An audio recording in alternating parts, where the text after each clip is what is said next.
immune lifestealer that wants to get on top of you. So you have to worry about how do you approach that fight, how do you get on top of him. You look at Ember, you have to worry about pucks, silences, and dream coils and stuff. Nothing personal. Okay, he worries about the chains, but that's it. And on top of that, you look at Bounty, and you have to worry about the innate from Nyx Assassin, Nyx Sense, that can actually scout you even when you're invis. The only hero that might have a good game, the way I see it, is GH's Clock. Like, I mean, not might have a good game, but on paper. So these two drafts for me are really kind of. I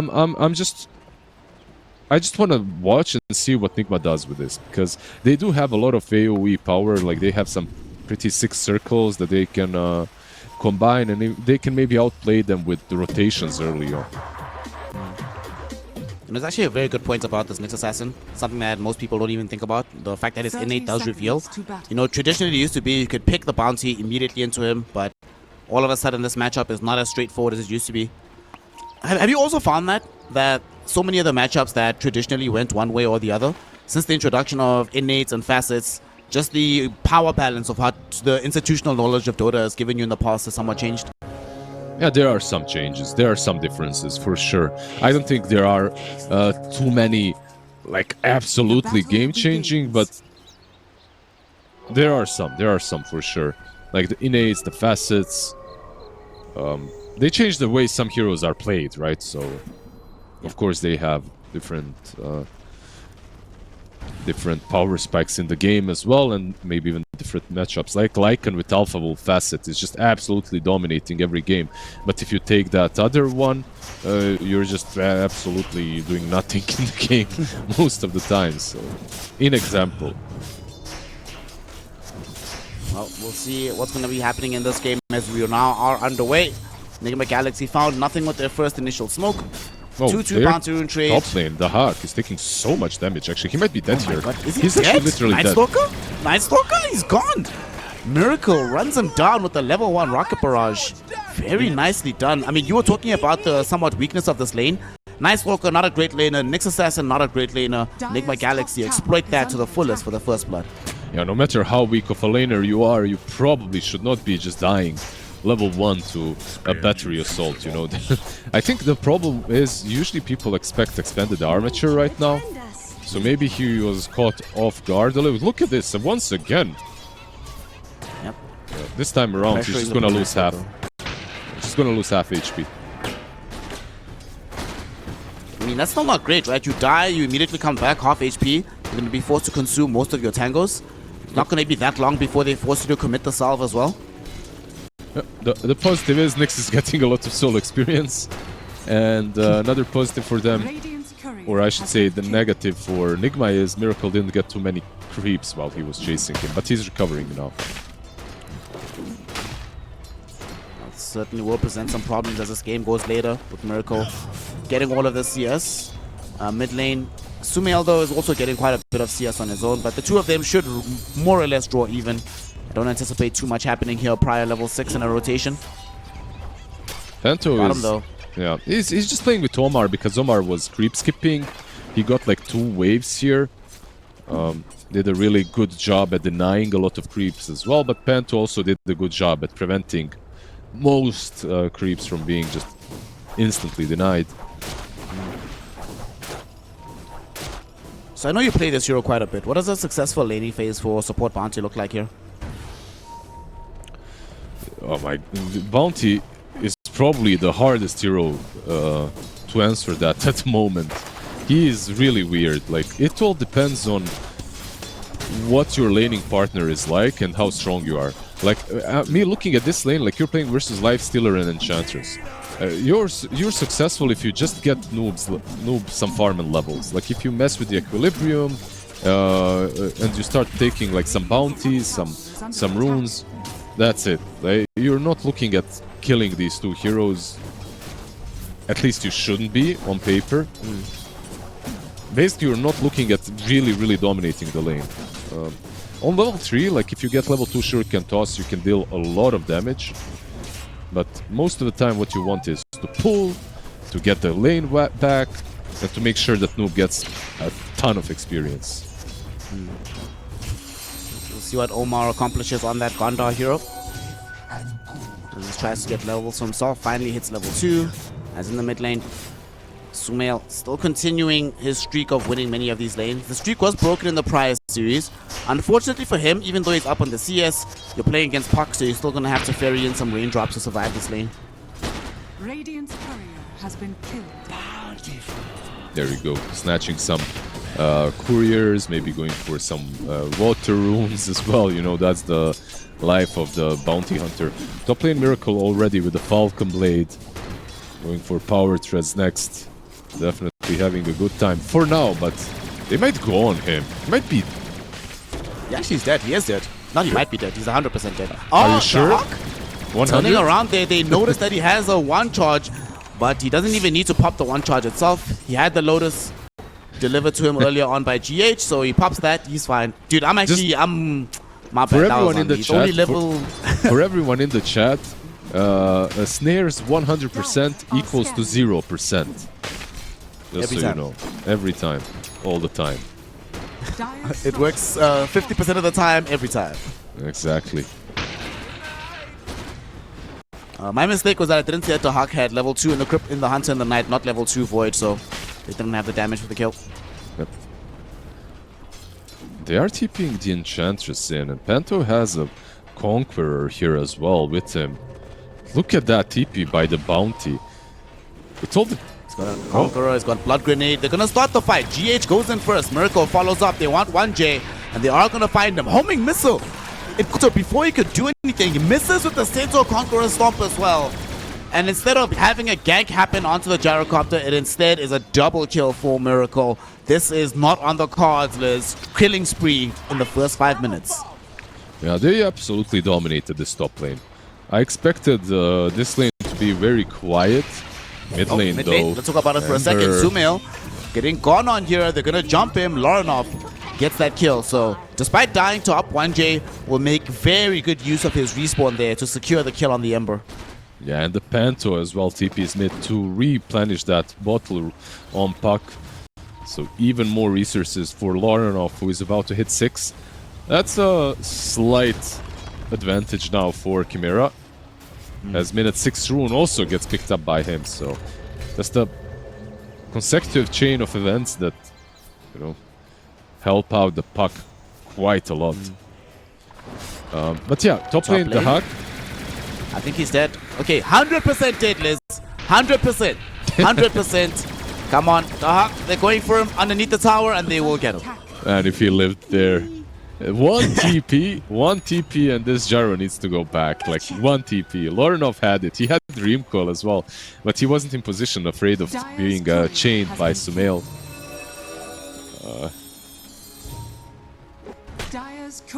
Yeah, this top lane, Night Stalker, 90% noob, forced TP. Hold that thought down bottom. 90% of the time you have, as Night Stalker, you just have to survive through the lane. This, I don't consider this surviving. This is... Oh, top lane. Laranov, you're trying to go get the Wisdom Rune. Instead, he finds 3 heroes from Nigma. Make that 4. Sumail also making the rotation. They want Laranov. They're not going to get him. The Dream Coil enables them to kill Omar. It is still a lost Wisdom Rune, however, in the end. But still, very nice moves by Laranov in that situation. Absolutely. They are not done, though. GH is going in. 1J. 1J going to get himself caught inside the expanded armature. He's dead. In the meantime, down bottom, Noob getting chased away by TA2000 and Panto. He does not have a TP available, but he does have the Spear of Mars. Pushes back this Lifestealer. Panto not going to be able to catch up to him. By the way, why do I feel that Puck would have died if not for the power cogs? This positioning him further under the tower. He was chained, and then they couldn't really get on him because of the cogs pushing him back. I don't know. Looked kind of weird. Mid lane, Sumail is silenced, but no Dream Coil yet. You were doing very well. I think you're right, because he was like at 100 HP, and if he didn't get the bonus armor from the tower, that probably kills him. He was getting armor regardless. I was just thinking maybe from the... I'm not sure. In any case, nice survival by the Puck, but at the same time, they did get the Wisdom Rune, right, on top lane. Yeah, they got both Wisdom Runes on minute 7, so for Nigma, that is still quite of a W. Bounty Hunter level 4, almost level 5. Meanwhile, the supports on the other side, well, 1J is doing fine. He's getting closer to his 6 on X. And Enchantress doesn't really matter. Like, the levels are fine on her, but you always find farm and experience on this hero. It's just way too strong that way. She managed to find the level 4 in the lane.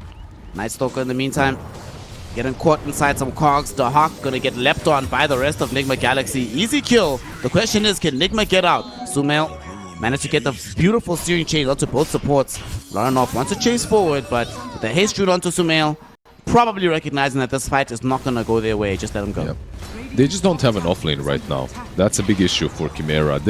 They recognized how weak Night Stalker is in the lane, and now 1J as well is most likely dead. Yep. He's got Carapace, but he's gone. Yep. Nah, he's only level 5, so 1 point is to the Carapace. Not going to be enough to defend him. And we spoke about this earlier, right? The relative weakness of the laning phase of Nyx Assassin plus Night Stalker. Most teams would just let that go. You mentioned that like you can just farm in that lane, but Nigma's like, why farm creeps when we can just farm you continually, knowing that you can't do anything about it? Yeah, I think it was a snowballing effect where Miracle got that first blood, which means that he gets boots earlier, which means that he can go 2 levels of Rocket Barrage and just chase you down. And then the Night Stalker is in a really bad position versus this Clockwork. If he's caught by the cogs, he's dead by the Rocket Barrage, basically. By the way, this is my favorite way to play Gyrocopter. Hyper aggressive in the lane. Max out Rocket Barrage. Bro, the enemy offlaner just hate. Any hero you talk about, you say your favorite way is hyper aggression. you just like to fight. That's it. Don't like to farm.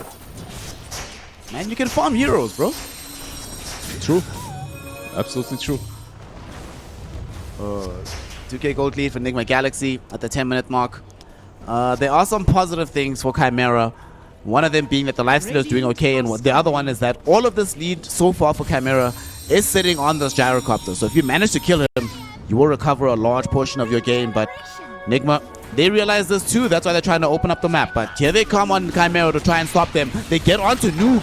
Noob dies first. There will be a hook shot coming in from GH, but they're not going to find any of their quarry here. We will have 1J getting chased away on his Nyx Assassin. Homing missile connects onto him. He's going to end up dead in the meantime. Like you mentioned, in the mid lane, Sumail, underneath the crippling fear of the Hawk, he ends up dead. And now Miracle, surrounded by these CHIMERA esports heroes. No, GH! Oh, the buyback. You put him in prison, my friend. He dies in the jail, but at the same time, Sumail buys back, coming in with a massive remnant. They were able to bring down some of these heroes.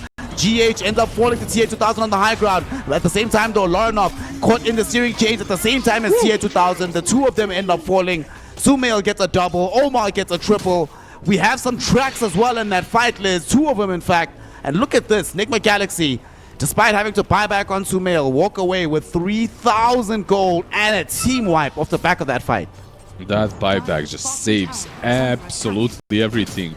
And it reminds me of the good old Sumail buybacks with the Storm Spirit. If you remember, fight's not over yet, brother. Panto getting gone on right now, first arena of the game.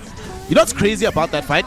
Is that fight started without Mars. They didn't have Mars the entire engagement, so they had no arena, no spear, no nothing, and they still made that turnaround happen. GH got, I think, honestly.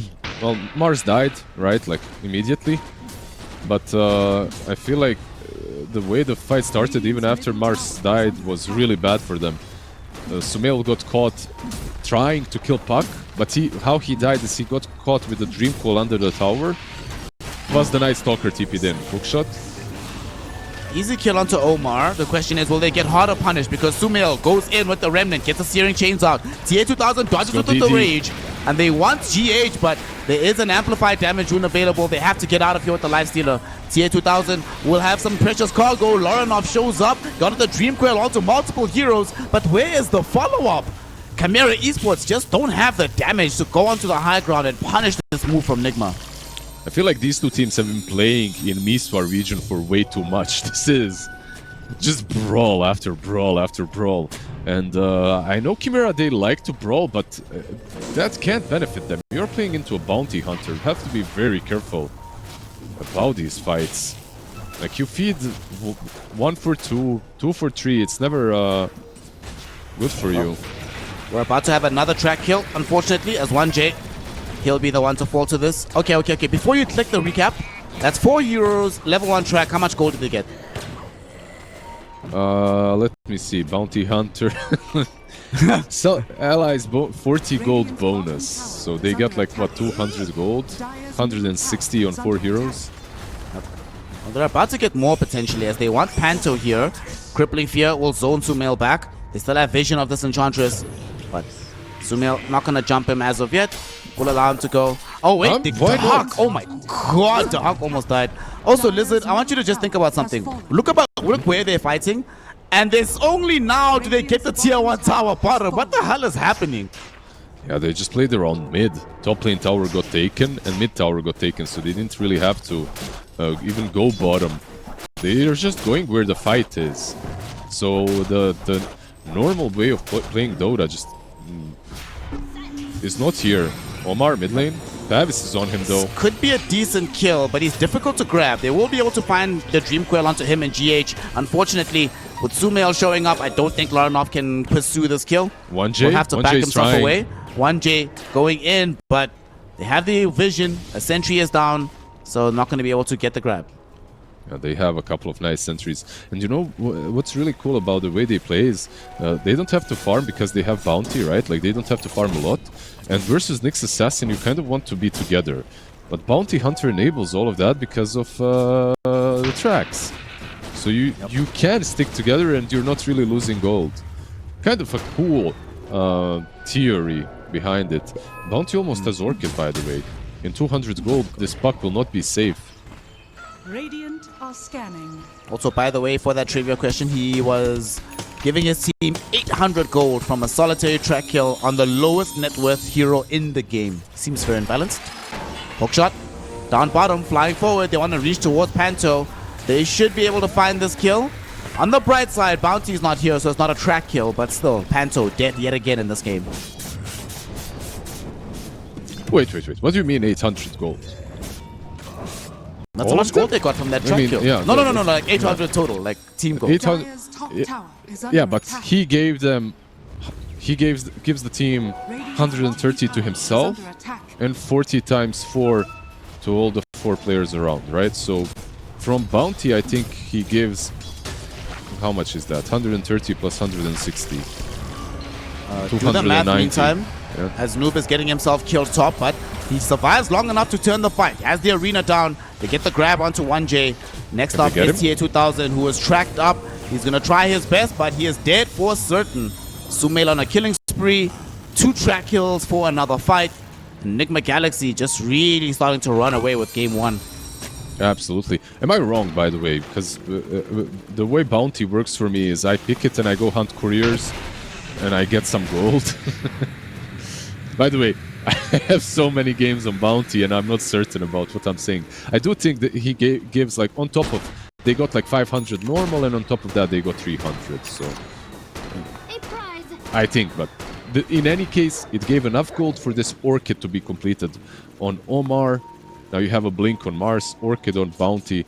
Puck is not safe. Basically, from this point onward, Puck is a free kill. He does have a Blink though on the Puck. Yep. Dire are They scanning. also managed to finish the full Aghanim Scepter on the Gyrocopter, so Miracle is starting to get into that really dangerous territory. Not even opting to go for the BKB, just going straight in for the raw damage and then the Satanic. And so far, 7-1 and 7 without being threatened really on the map. I cannot blame him for this optimization. Yeah, he's got a crit flying out, so this branch will be replaced. The lucky branch replaced by the crit. Radiant's bottom tower is under attack. The biggest issue that they have on Radiant truly is the Night Stalker. He decided, even though his game was so bad, he decided to go for the.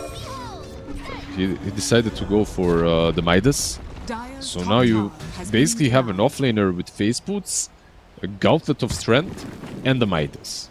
And that's it. That's your offlane. Very far away from having that phylactery. No SNY, no armlet, no blink. None of these items. So Dahak will need some time to get to that point. Unfortunately, while he's still looking for that time, Nigma happy to just move cavalierly on the map. Find out this Nyx Assassin. easily kill him off, get another track kill. I think that's the scary part, right? Because the way that CHIMERA wants to play with their draft, you were mentioning earlier that Nigma very happy to play together. CHIMERA Esports, they can play together, yes, but they also would like to be able to spread the map, right? Nyx Assassin, Night Stalker. But where do you go on this map with how far Nigma is as they find yet another kill onto Panto? Yeah. But this is the craziest part about these two teams, because so far CHIMERA has been winning all the important series against Nigma. And then you get a game like this one, in which they look absolutely outclassed. You know, they look like they're not even in the same bracket. But one thing needs to be said, of course, the lanes went way too well. The top lane in particular went way too well for Nigma. Yep. Well, things are still going well for Nigma as they force a Dark Ascension out of the Hawk for absolutely nothing. They might still want to engage this fight. 1J coming up, he gets the stun out onto Sumail. He's carrying some precious cargo with tier 2000. Larnov gets the Dream Coil out as well, and Sumail will die. Larnov ends the killing spree. Let's see if they can get more out of this. The rest of Nigma trying to retreat, and honestly, if I'm CHIMERA, I'm just glad I got this. I didn't lose anybody important. We brought down Sumail, and we bought ourselves, most importantly, a little bit more time. Yeah, absolutely massive kill. Massive kill to slow them down. You still can't feel very safe on the map, even as TA2000. You gotta be careful the way you move, because you can't get Orchid at first, right? Yeah. He instantly rages. The moment he gets hit, he rages. He gets it. He really can't afford to die. He is, what, 400 or just a little bit gold away from having the Sacred Relic, and there it is. He now has the Radiance available. If he can get to the secret shop, that's part of the problem with where Nigma is positioned. They're blocking off his access to go and get this relic, so the Radiance will be delayed even just by this move without getting a kill. Yep, it's 20-minute mark, 21-minute mark. Nigma taking the tier 2 on top. Ember will be up soon, and 1J wants to defend this, actually. They will know he's here, though. They know. 1J. They don't... Oh, he gets denied. Tormentor kills him. Tormentor kills him. He doesn't actually die. It's all good, brother. It's the Aghanims from Gyro. No one was hitting it besides the side gunner, I think, right? That's what happened. Dire's bottom tower has fallen. Nonetheless, they still end up losing the Tormentor. They're probably going to lose the Wisdom Rune as well. Being grabbed by GH. Their other Wisdom Rune taken away by Noob. So the experience deficit for CHIMERA continues to widen here.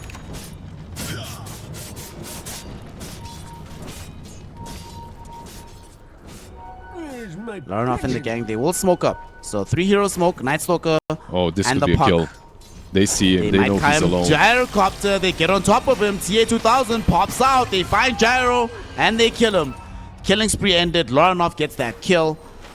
Very nicely done. That's a pretty strong amount of gold, 1,000 gold, just in the coffers of CHIMERA directly for the cause. That's beautiful. Yeah, and also slowing down the Gyrocopter, and nothing massively invested in that kill. They just went in clean, pick him off, go out. They even have Vendetta now to work with, so they can find someone else immediately afterwards. 1J as well has that first Dagon flying out to him. Speaking of 1J, he finds Omar. He does get himself tracked.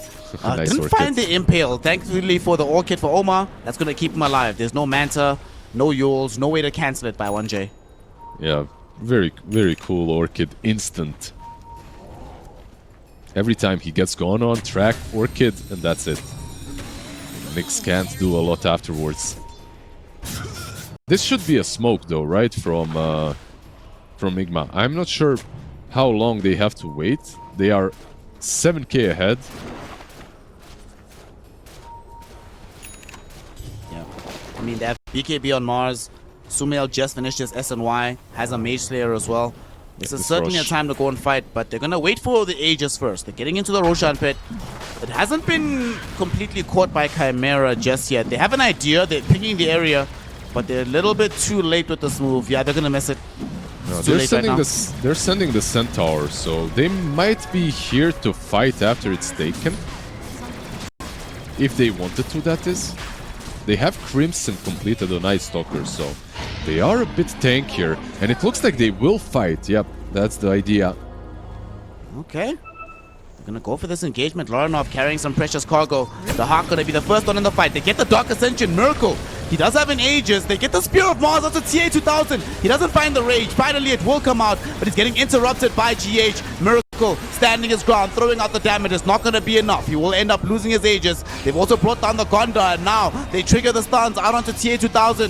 Lifestealer is gone from the spray.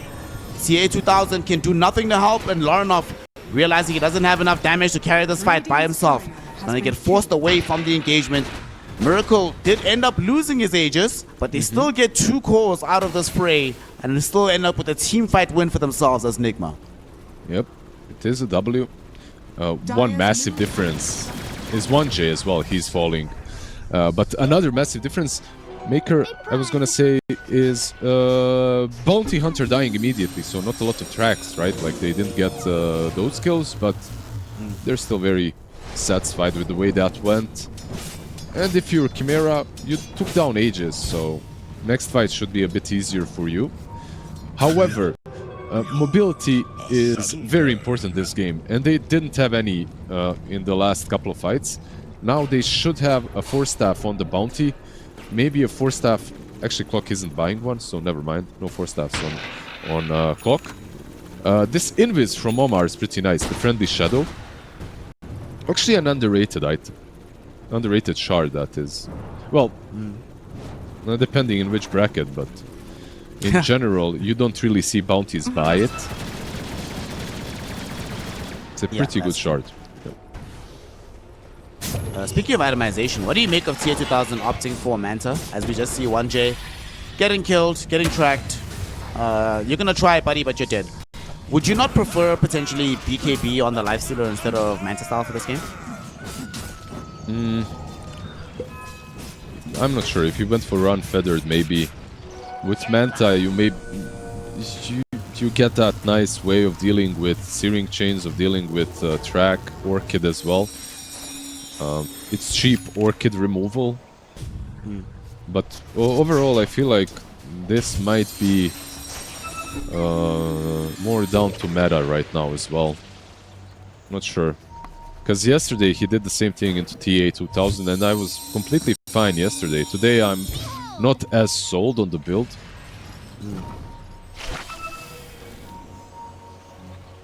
When you see them try to fight right now, as you mentioned, they don't have an Aegis to worry about, so they can try and take this engagement.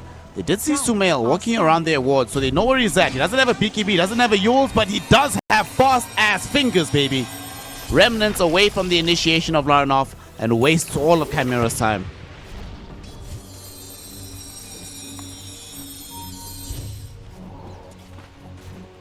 Still no friendly shadows used. I'm waiting for them. Omar. You can actually use it while you're in Shadow Walk. That was not the recent change, but the most recent change, let's put it that way, to the bounty.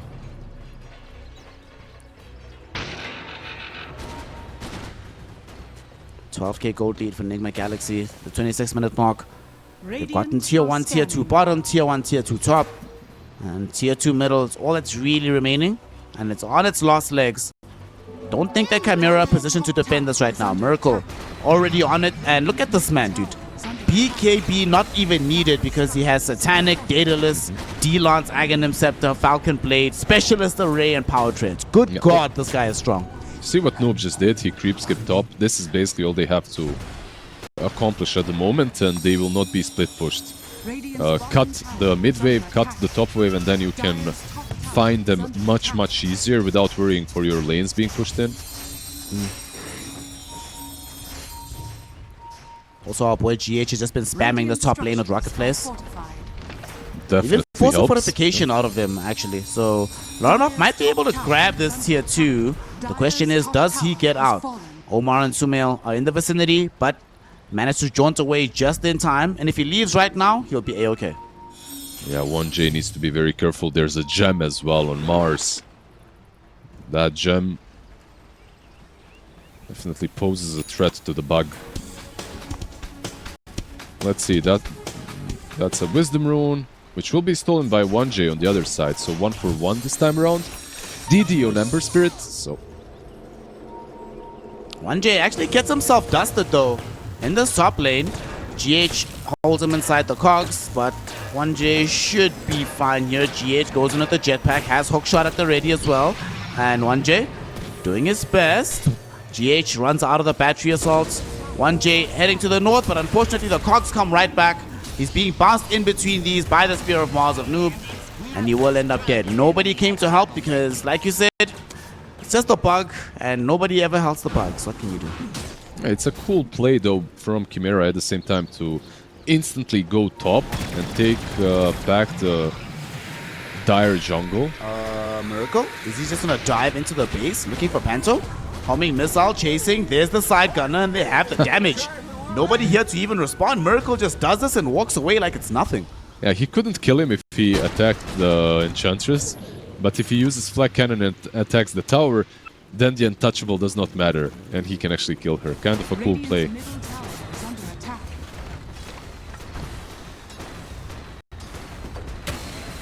Tier 3 tower now in jeopardy.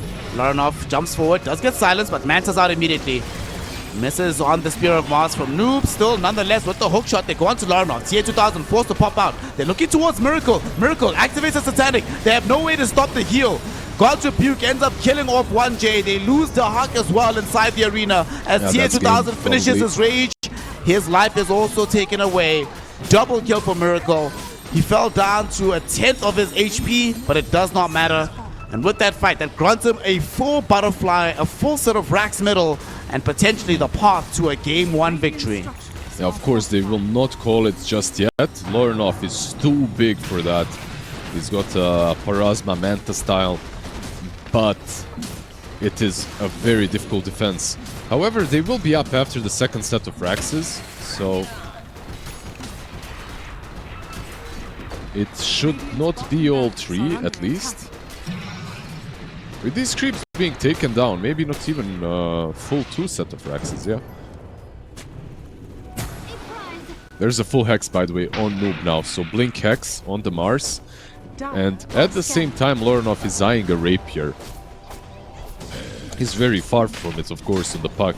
He's got like 1,000 gold and most likely will not even get to it, but it's a nice idea because he's the majority of their damage at the moment. Much as it pains me to admit, this lifesteal hasn't really panned out for them. He is impaled. I mean, to be fair, he's done a lot in these fights, but he's just not the massive threat to everybody in the same way Miracle is. But Miracle might find himself at the forefront of a fight now.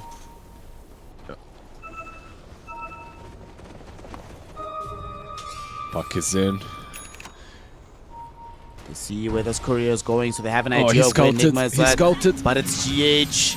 GH is the first one, but if GH is the one that opens up the fight with the jetpack into the crevice, he's still fine. It's going to be Noob jumping back, finding the BKB, going in for the arena onto 2. In the meantime, they end up losing to Hawk on the eastern side of the fight. And now 1J losing slowly but surely his HP pool. The same is true for both Pantomime and Laranov, who has now fled into the river. Laranov trying to get away, trying to make sure TA 2000 can live. But they did nothing in that fight. They got spread apart so magnificently by Nigma Galaxy. And yet again, bro, GH God, that jetpack changed everything. I would argue jetpack was a small micro thing. The big macro thing that people should learn from this guy is the positioning. Like, he wasn't somewhere in front. Oh, let's talk about it in a second because they jump in, they get the kill onto the bounty hunter. He's gone. Unfortunately, so is Laranov.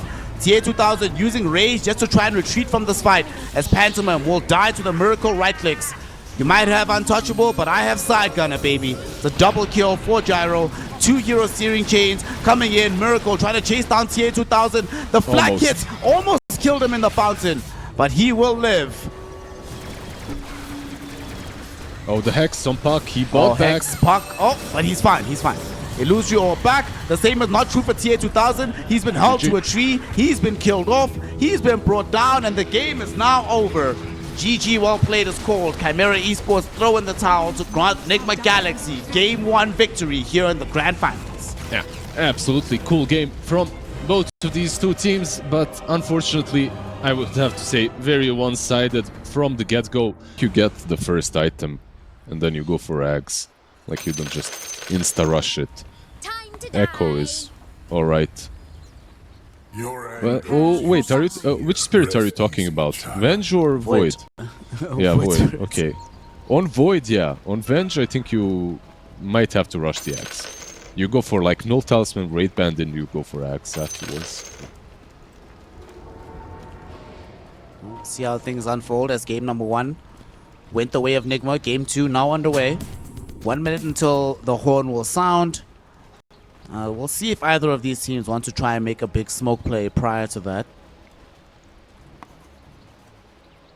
Definitely not CHIMERA. Look at the way they're positioned. They are not going to do anything for these initial movements. It's going to be Nigma instead making the big move.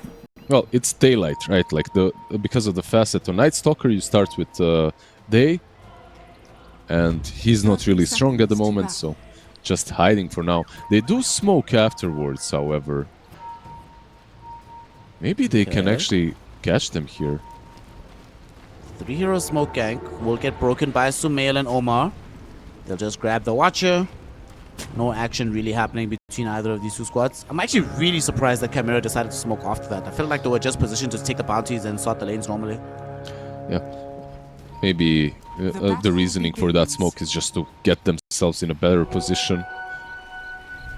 Because this way they lost, what, 3 bounty runes? They got cut off, and maybe if they smoke and they invade the Radiant jungle, they can get 2. It's not really about the fight. But yeah, let's see how these lanes go. Bot lane, Bat plus Night Stalker versus Phoenix and Bristle, definitely a much easier lane for them.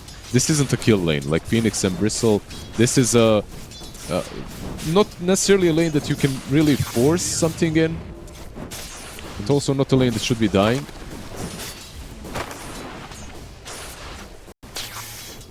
The one big mistake I can see in this lane is that GH does not have access to a magic stick, but should be bringing one in the courier now. As middle, Laronoff and Sumail.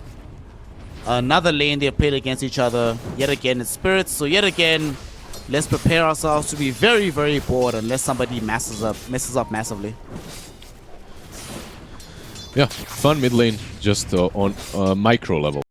On a micro level, it's a fun mid lane for mid laners to watch, you know. Ember versus Storm, this is like an age-old matchup. Down bottom. Yeah. 1J and Dahak, who are talking about how this lane should be better for them. Honestly, I'm not even joking with you, brother. Right? It was coming off the courier. If he had his magic stick, he doesn't die there, but he doesn't, so he does. I don't think it was coming off the courier. He's not gonna buy a stick here. Like, at least not for now. I see. Yeah. Like, Phoenix is one of weirder heroes when it comes to itemization here. He's universal, and if he goes for some stats, he hits hard, so... still though, probably wouldn't have died if he had it.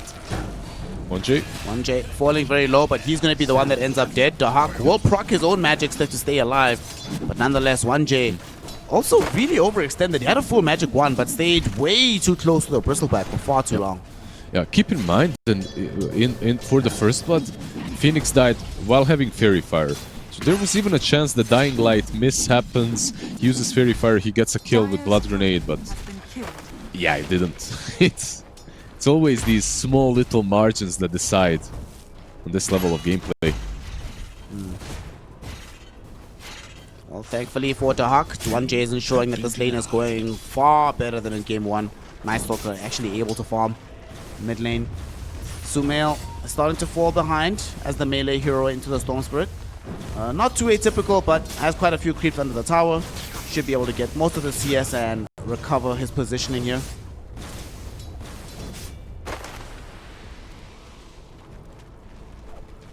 How's the top lane looking?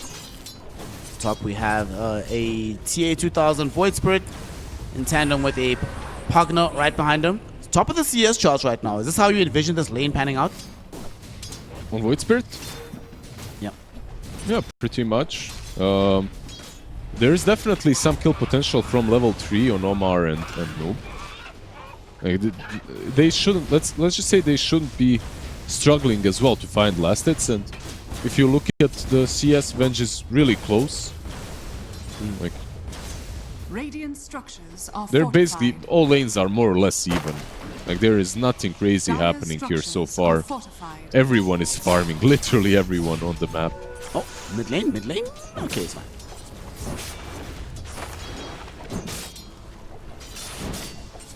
It's kind of crazy. Everybody just farming. Yeah, when you just look at the CS, every lane is basically even. Like no one is pulling ahead at the moment. Well, I disagree with that because they got first blood and a career kill just now bottom, so they have to Okay. be winning a little bit. And now they might Yeah. actually just kill Miracle, but he does have a very big magic wand. That is why you buy it in this lane, baby. Against Yep. Bad Rider Bristleback, dude. This is the one lane of all Dota. Yeah, absolutely, absolutely a massive wand. And there you go, top lane. Maybe even End up losing T2000. the Let's see. Pugna. Nah, But he he's might go for more here down bottom. 1J ran behind the tower, he's fine. So talk us through it. I wasn't watching top. What happened there? yeah, they just got level 3 and instantly a ton of damage on the Pugna. Like the moment you get that level 2 Acorn shot, you get maybe a level 2 magic missile. It becomes scary bursty on the top lane. Actually, speaking of Acorn shot, bro, let me give you a provision that I've been thinking about, right? I feel like Hoodwink is 1 or 2 changes away on that talent tree from actually being a core hero. Maybe like a little bit of improvement on the stat gain as well. But this Acorn shot Mid lane? late game can be absolutely crazy. As mid lane, we do have that Acorn shot being used in tandem with the pushwhack. It goes on to Laranov. Sumail gets the kill, bringing down the Storm Spirit. Yeah. Hoodwink doing some massive work on the map right now. Snare, my friend, I don't know where you've been, but bottom lane Miracle, have you been bottom? Let's see. Nah, he's fine. Nice. He gets away. I don't know where you've been, but this hero is definitely a core already. Like even as a position 4, she transitioned. Well, in the last couple of patches, she's been nerfed, so it's not as often. But she's been. You play her on 4, but you go about the damage, right? Like you always go Maelstrom, Yeah. maybe even a Dezo crit later on. And when she just came out, everyone literally tried mid. Literally everyone tried playing her mid. But the problem that she's got is mobility and being jumped. Like the hero is very squishy, so you get jumped and you get eliminated later on by someone like Storm in a matter of seconds, no matter what you've got. You have to itemize like for a BKB blink, and then it's it's a weird hero. Let's put it that way. You feel like a sniper in some sort of a way. I'm just saying I want to stop getting reported whenever I play the hero safe lane. I mean, you should get reported most likely. There is potential, but yeah. Bot lane, Phoenix. Your favorite hero about to fall. GH, try to get away with the Icarus dive, but gets followed by the right click of 1J. Had the sticky napalm stack, so we get the bonus damage. Nice kill for the Bad Rider. What about the smoke? Sumail? Well, they're going now bottom onto the Hawk, but he's still alive. Panto TP'd in to save him, gets the decrep out. 1J secures the Wisdom Rune, flame breaking Sumail away, and Sumail doesn't have a defensive remnant anymore. Crippling Fear is gonna be Should be out. fine, the Ember right? Spirit all of a sudden might be in danger, but with the help of Omar, they turn around, they get 2 kills, looking for a third. Remnant forward onto the Pugna. Seems like Panto should fall. Sumail, 50 HP, he does eventually die, but Panto will take a tumble for this one as well. 3 for 1. You get a Wisdom Rune as well. Could not have gone possibly better for Nigma Galaxy. Wait. They didn't get wisdom. Noob got the wisdom on his Oh, Noob side. got it, my bad, 1J, my bad. yeah, 1J got 1J, it on. yeah. Because he remnants in and he gets blocked by the trees. He didn't go all the way through with the remnants. So, unfortunately for him, but very fortunately for us in this game, he didn't get the wisdom. Because if he gets that wisdom, this game is very one-sided again after the laning stage. It truly matters a lot with these heroes, with these supports in particular. Like they desperately need XP. Storm, mid, Laranov in trouble. Bushwhack will be there. Does manage to remnant onto the high he ground, got but him. unfortunately, Sumail finds the Slide of Fist. Level 4, baby. Gets the damage with the double impact, and the fight's not over just yet. He also manages to bring down 1J. They lost Omar in the process, but once again, Sumail gets a favorable trade. 2 for 1 in his favor. Happy to do it for himself. Yeah, I don't know what they're putting in his water, but it's working. Miracle down bottom. Wants to take this tower, but he's gonna fall. I think he's gonna die here. Yeah. Yeah, Tier definitely. 2000 had the Astral Step. throws out the secondary charge, able to secure the kill onto that bristleback. Yeah, I'm not sure if that was worth it. That tower could have fallen, but in any case, he forces a Void Spirit rotation, which opens up the space a bit for Noob on top lane to farm more freely as well. Is moving towards that Aghanims. But Ember, like Sumail, is just having too good of a game. Not only 2 games, like he woke up definitely on the right foot. They might try to grab him here middle though, as him and the team are trying to press onto the tier 1 tower. 1J finds a flame break. They're looking for the lasso, but they would like a core. Very nice vortex onto Omar. Omar still alive, but will finally fall. Down to TA 2000. 1J doesn't have the lasso, so can't get the grab onto Sumail just yet. Sumail in the meantime though gets 2 heroes with the Sleight of Fist, but has absolutely no desire to chase them. Just has to watch Omar be the only casualty of this fight. 1J playing this really aggressively. Nobody's really behind him. I'm very surprised that he's still alive right now. If Sumail knew that he was alone, he would have remnanted the opposite direction rather than backwards. Yeah, no chains though. No chains and no dive on Phoenix. And there is Phoenix. There is Storm on the other side. Minute 10. Rune as well spawning. Dangerous play. Lornov has invis now. And it's nighttime. This could be the time for the Hack to finally join. Well, we'll see. For now, though, they just swap back in 1J into the river, but they don't find the chain disabled. Noob instead gets dragged back into the tier 1 tower. Here comes the Hawk. Involved with his first spray. Can't really dive too deep into the fight, as Noob and Sumail go to the northwest and kill off 1J. So 1-0. Puck now will just regen Laranov, make sure that he's A-okay. They're pinging the Bristleback down bottom, but this time around Miracle is already back, and the macro movements are good. Keep in mind that this is kind of massive for Nigma, because Night Stalker just joined with the first Night, and he uses his first turn of Shadow Charge. It doesn't really do anything. So he's definitely having a much better game on the Hack, but it's kind of sad, because he's still the lowest net worth of all the cores, but he's having a much better game than the last game. What do you make of his build here, going for the Vessel? We don't have face boots as of yet.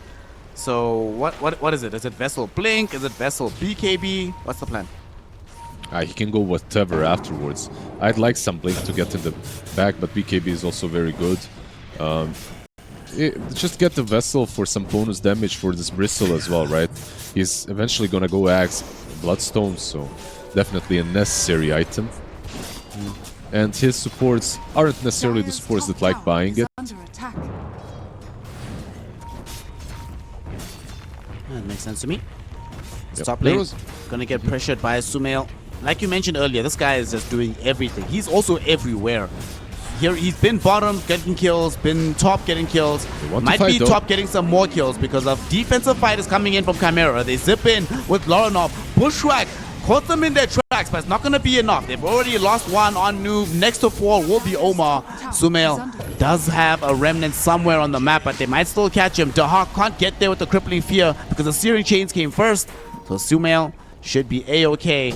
Well, I say that now though, but he really wants this regen rune. Laranov is going to get there first. GH forced to take it away, but Sumail will still be fine. The question is, Liz, will their Ancients and their hard camp be in the same direction?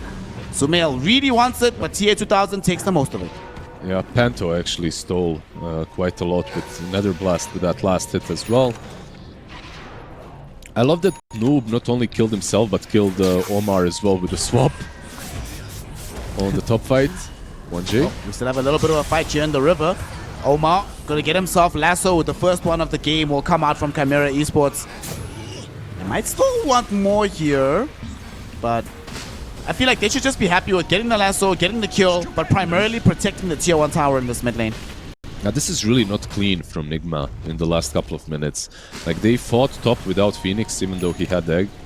They forced the tier 1 tower unnecessarily. They got punished for it. Now the mid lane fight as well. Bushwhack just doesn't connect, and now GH might fall. He does have Icarus dive away. There's still a tier 1 tower to play with, so that'll keep him alive. There's your 100%, brother. I said might die. But Miracle has Ags, by the way, so that's the silver lining right now for Nigma after a pretty decent start to the game. They did kind of drop the ball now.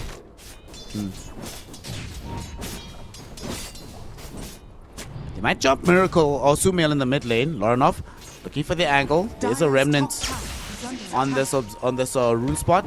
It's a haste rune, but if they didn't jump him then, they're not going to be able to get him now. Sumail is actually heading to the north. TA2000 will come right past them, but they're not going to really meet each other. Yeah, TA2000 with the Battle Fury build, by the way, so something that's pretty standard, I think, for him. Like the Battle Fury and eventually Manta, stuff like that. We'll see what he opts to go for this time around. How far is Venge from Ags? For about 800 gold. I think this item is basically the one that means, I would say, the most for Nigma right now. GH is baiting here, though. Yes, indeed. And the bait will be taken by Loranov, jumping forward. GH still alive, still has Supernova. Will trigger it now on the low ground as they have found the vision onto the Night Stalker. The Hawk will go down. Egg will proc. Loranov using the remnants of that haste rune to get away to safety. Yep. Like trading Egg for Dark Ascension is always good because the cooldowns are more or less the same on level 1. So you can trade that. And he can't get away, right? He's way too slow. He needs a BKB to be able to run off and far enough from Bristleback. Even though the bait was kind of bad, right? Like they baited on Phoenix, but Acorn and Bushwhack, it didn't connect. Nice smoke though. Yeah, Nigma Galaxy heading forward. They're gonna come to this mid lane. They want to finish off this tower. Miracle joining them in this endeavor as well. Has the Aghanim Scepter. Would love to reveal it. They do have this smoke broken by the Batrider and the Storm on the high ground. Nonetheless, though, they still have enough power to take the tier 1 tower with the Sea Dragon. So this will go down in favor of Nigma Galaxy. They're slowly taking over the map with only 1k advantage, by the way. Just setting up some of these moves very, very nicely. I'm still... Oh, 1J. He sees Sumail or Sumail sees him. I'm not sure which one it is. Doesn't matter who was who. It does matter that they find a lasso out, but unfortunately it's onto an illusion. Sumail had the perfect rune to keep his lump alive there. If that was a real, normal, regular Ember Spirit, he might have actually died there if he was lassoed. Yeah, probably. Probably he's good as that top lane, though. Another Bushwhack does not connect. TA2000 is out. And he also pushed himself on the high ground. The sharpshooter. No, bro. This is stuck on the cliff. calculated. This is the Overwatch position as a sniper. Yeah, he has the TP. Might be punished down bottom, by the way. There's 3 heroes here. Like I don't think. I'm not sure if he can defend alone. He's gonna show as Bristleback also TP'd in front of him. And despite the fact that they can easily kill this Hoodwink, they definitely don't want to fight with this Bristleback right now. But Sumail shows up in the river. They grab him with the Vortex, but there's no lasso.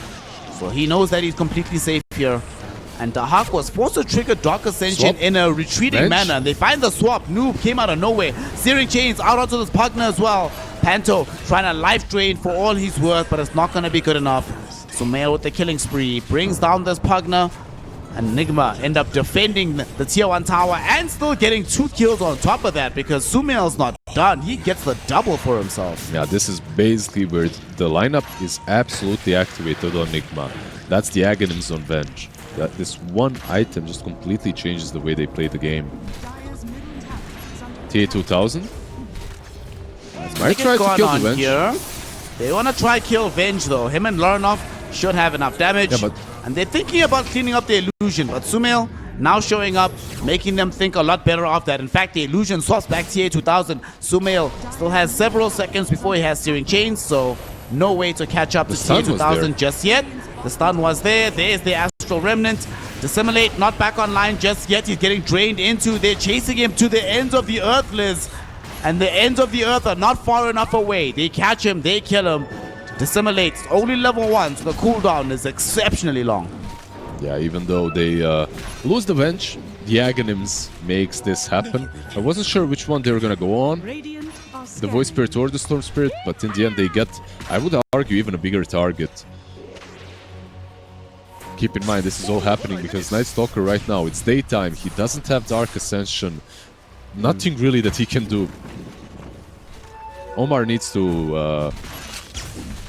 you know, brushing up on these hoodwink skills a little bit.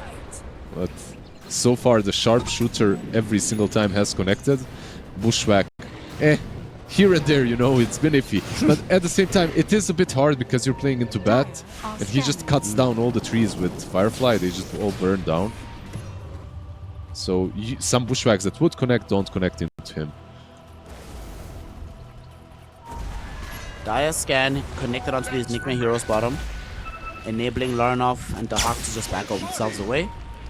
By the way, what's Larnov building here? I'll wait for the Midas again. What do you make of Midas Vessel? You weren't a fan that much in the previous game. You mean I thought he was Dahak, definitely going for blinks on Dahak, yeah. Yeah, I think with this Midas, that's completely recovery, nothing more. Like with Vessel, you have some impact, and with Midas, you're just going for recovery. Oh, okay, he pops the ult. He does indeed. 1J is nearby him, but there's no Blink Dagger on the Batrider. Instead, they find Punkner. The Punkner is dead. In the meantime, though, Crippling Fear going over. They want to try and bring down this Hoodwink. They will be able to do so. TA2000 now wants to be involved in the fray, but with the Supernova on the high ground, they need to get out. 1J, he's been the one that gets punished first. And they brought back on the Pugna, but he's still not in the fight as they find the steering chains onto TA2000. Miracle finds himself a triple kill with this Bristleback.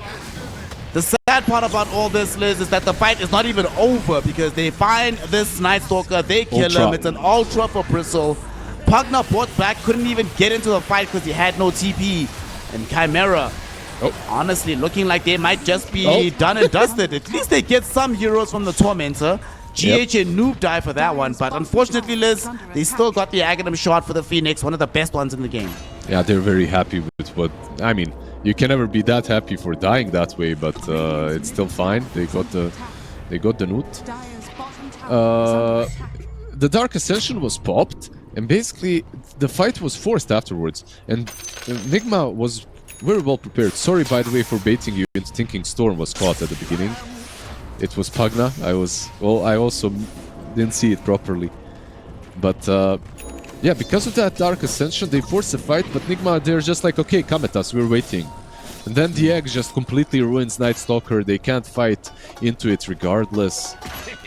The Bushwhack starts off the fight very nicely, and the Void Spirit, they don't have like this massive catch that you might think of in the game, but they have a lot of small ones. Top lane. Speaking of catch, they get onto the Hawk. He's just dead to right. Dude, he still doesn't have face boots, so he has like 0 armor right now. Whenever they catch him like that, he's so easy to kill. Yep, this Might is definitely not working out for him at the moment. Like, we're basically waiting for this Night Stalker to come online for, what, 40 minutes now? 20 minutes, 30 minutes of the last game and 20 minutes of this one. They're 50 minutes. Oh, that's funny. It's true. So funny. Next game, bro, next game. It's gonna be so fun next game. Oh, Aegis now in tow. Alright, so personally, the one disagreement I have with Nigma Galaxy is them giving this Aegis to Miracle. Who's killing this Bristleback? Like, Aghanims, Bloodstone with the Shard as well, chilling with the Bullwhip. I feel like you should have just given this to the Ember Spirit. There's no way Bristleback dies regardless. Yeah, and you might be right because Ember mid lane. He's getting jumped. He's actually getting killed. Well, maybe he didn't want to give up an Aegis that early. That was the plan. That was the plan. You know, force them to jump you. Don't give up the Aegis. I see. Yep. You are definitely Nostradamus. Mr. Snare. Good prophecy. Straight. Wasn't Snargradamus on Twitch on Twitter for nothing for like 4 years. Yep, I know. That's a good kill, by the way, for CHIMERA. A very massive one. They got a lot of gold, a nice streak. Unfortunately, Panto gets it, you know, on Pagna, but the gold is still taken by CHIMERA. And it allows them to take over the map a little bit. Maybe even this Tormentor that Nigma did not take. No way. Nigma's coming for it now, though. GH gets onto the high ground, finds a supernova on the low. They get the steering chains out onto Panto. Panto should end up dead here. The Hawk, they're trying to get himself away to the south side, but he can't get inside the base. He doesn't have a blink dagger. So how does he escape? The answer is he doesn't. He gets caught, he gets killed. That kill goes towards the Ember Spirit of Sumail. Yeah, and Omar gets the shard in the end. Nice little boomerang to work with. Yeah, that was very greedy, and I was really surprised that they were going for it, and I'd be even more surprised if Nigma let them just have it, considering they're in the pole position right now. They're controlling the game. They have the Aegis. Bot lane. Yep. They find TA2000, and Sumail, though, right on top of these heroes. He does manage to get himself away. They don't have enough to burst them. So Laranov and TA2000. That is the one thing about having your spirit heroes as the 1 and 2. Being able to retreat from situations is far, far easier. However, TA2000 does not have a TP. He's just stuck here. Yep. Step Spirit, I'm stuck. Waiting for that town portal to come online. 10 more seconds. Yeah, he should be fine now. They didn't really pursue. They didn't try to catch him. However, 1J might not be fine. He's the one they're catching. Sumail going after him with the help of GH. They swap him back right into the waiting arms of this Ember. Dude, Flame God plus this innate. Just so much damage from Ember Spirit. This is kind of ridiculous.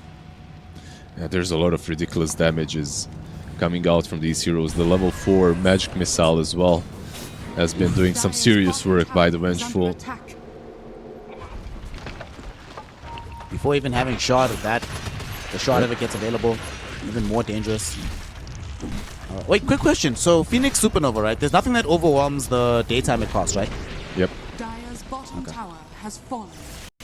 You can't, like, even if you use Eclipse, I think it's still gonna be... I think it's still gonna be daytime. Because I remember the last time I did the test, it was with Eclipse, Night Stalker Ultimate, and Phoenix still won, but it's been a while since I've done that, so I don't know anymore. Even though if you cast Egg and then you cast Eclipse, it should eclipse the egg, right? But what can you do? It is what it is. Weird mechanics, like who the hell knows why exactly that works the way it does. There's some logic behind it that only Slacks can explain, you know. He's the lore master behind the scenes. I did have a fascinating conversation with Bruno at TI about like how they code some of these mechanics, especially for some of the newer spells, things that do movement manipulation, like sharpshooter and stuff. You know I love those mechanics. As bottom Panto, sorry brother, nothing you can do here. The only mechanic you have to worry about is your respawn timer as you get sent back to the fountain. The same is true for 1J in this mid lane. Yep.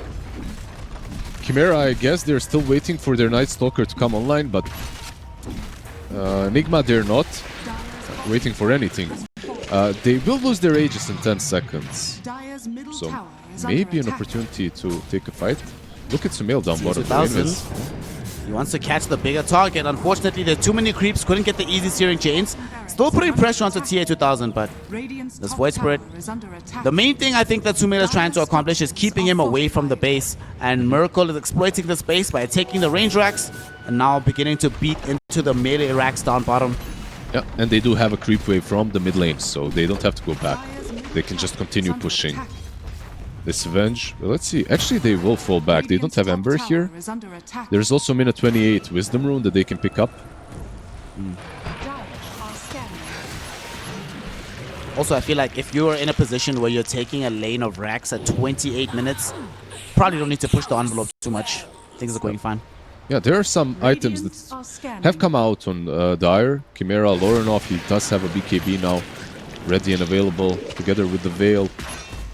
So, maybe some extra damage. If you jump, I feel like even if you jump the Bristle, you can kill him through the Bloodstone, through the Aghanims, if you turn him around with Void Spirit, so... Oh man, that's so unfortunate. Batrider almost caught that Batrider. What am I talking about? Not Batrider. Almost caught the bristleback. They have to kill the Phoenix, but GH actually gets out. He's not gonna catch anyone. Oh, dude. Oh man, that is one of those. You know, that's one of those situations you're playing Dota. There's a guaranteed kill. You don't get it. You just feel like quitting immediately. You're like, screw the MMR, bro. I want out of this game. I know. When Gaben is against you, but this was not Gaben. This was GH.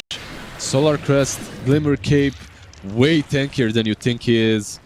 Uses that Sun Ray to TP out, and they used all their catch up to that point anyway, so they couldn't stop it. Keep in mind that he is buying Hex next, which is something to be expected. And once he gets that, these spirits, up to this point, they have been dying, but they haven't been dying too much. Once he gets the Hex, they are free kills. Every single one of them.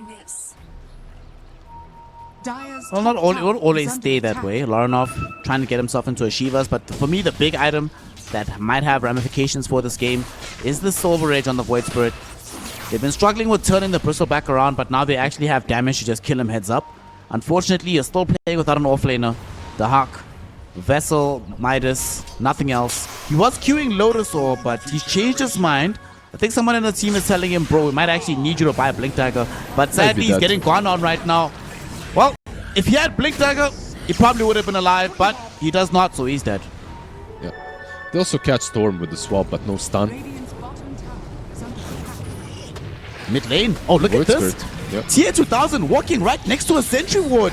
It's a gem. Oh my goodness. Oh, who has a gem? Okay, I see. Ember. Okay, they have a gem. Ember's there's a sentry. There's also Sumail with the gem that he's been hunting him for the majority of this game.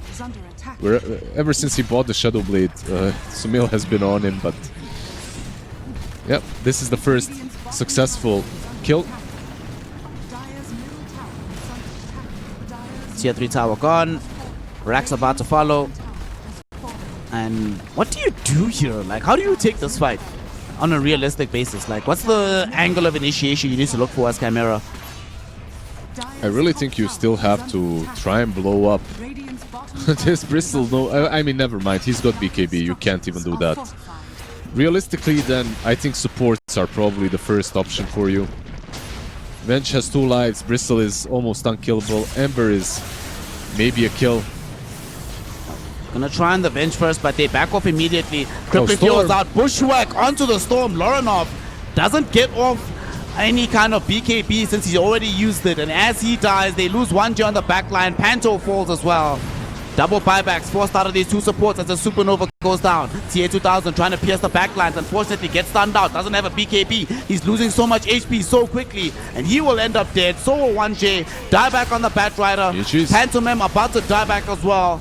At the very least, they did kill the Vengeful Spirit, but it will not matter. GG, well played, is called. Nigma Galaxy 2 up right now in the grand finals of the MESWA qualifiers here in ESL One Raleigh.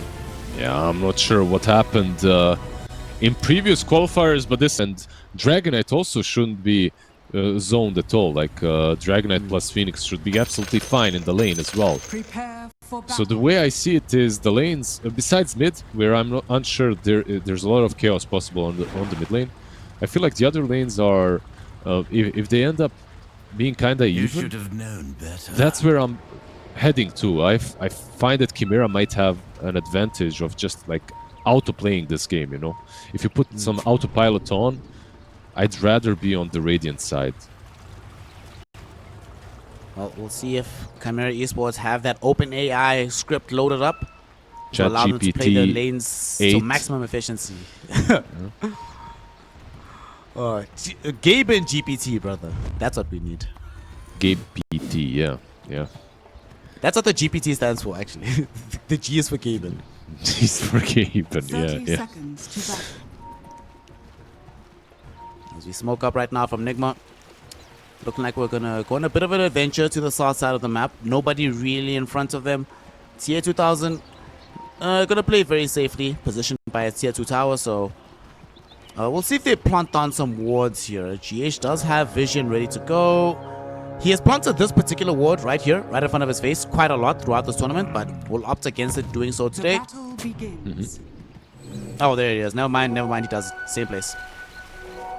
Yeah, they tend to do the same play as well. Like sometimes it's to creep skip a little bit, sometimes it's to creep block, sometimes it's to just annoy the enemy carry.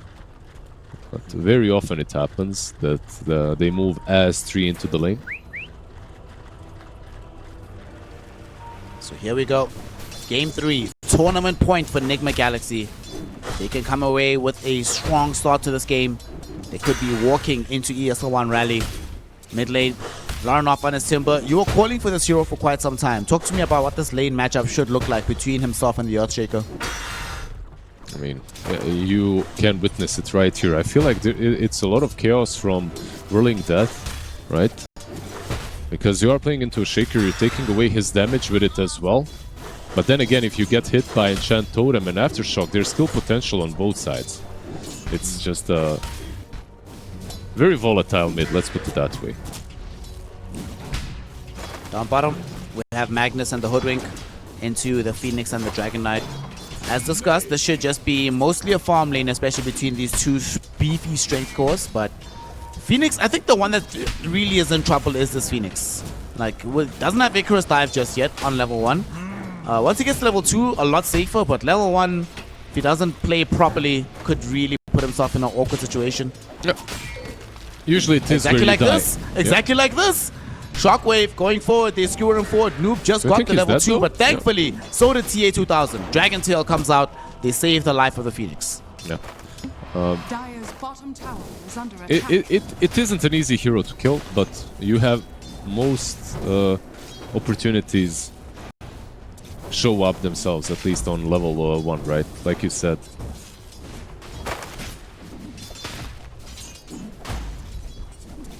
When So he gets at the that other side of done. the map. Is there any way to actually beat Night Stalker here? In fact, they might just go for a kill onto 1J. Things like this, Grimstroke could be the first blood, does pop a stick. Had 3 sticky napalm charges on top of him. He's fine, but who is not fine is Omar down bottom. Panto ends up getting the kill with some Fire Spirits, I believe, and the Icarus Dive. Yep, indeed, that's the case. One of squishier heroes, by the way. Hoodwink, the way she plays the lane is she's always kind of running through the trees, you know, making sure that she keeps her distance. 1J on top lane. He just lived, but this time around... he should be Inkswell fine onto again. Hawk. Should be fine. He's got sticks, yeah.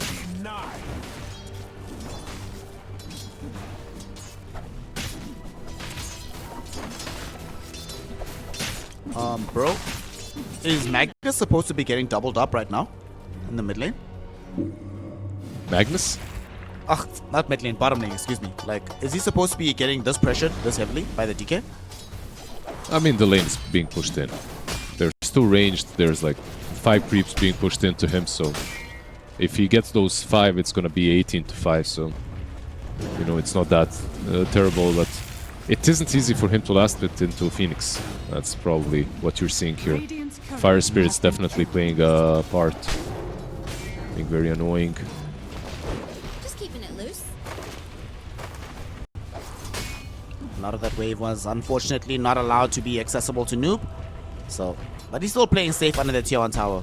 Let me get dragged back in. He's all good. Mid lane, Earthshaker is winning, but Timbersaw very close behind, so it's pretty much a wash.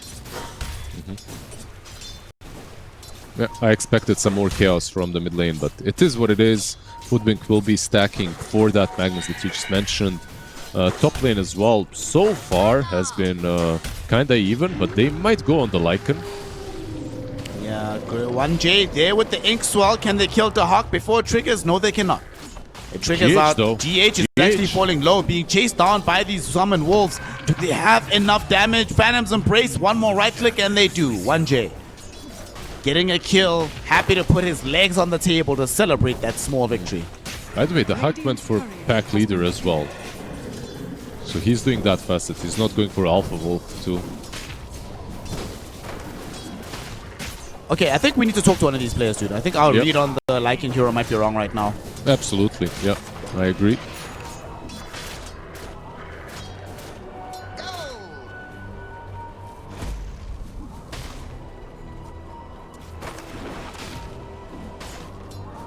Still though, very similar to game 1. Fairly static in the lanes, everyone's just farming. Barely a net worth lead in any direction. Earthshaker, though, is starting to increase his lead over and above Larinov. And the sad thing is now, looking at where Sumail is, once the next wave comes in, he's going to have level 6 before Larinov does, and all of a sudden present some kill threat onto the Timber. Yeah, it's much easier for the Shaker to deny. That's it. He's doubling him up in denies. Just hitting that totem.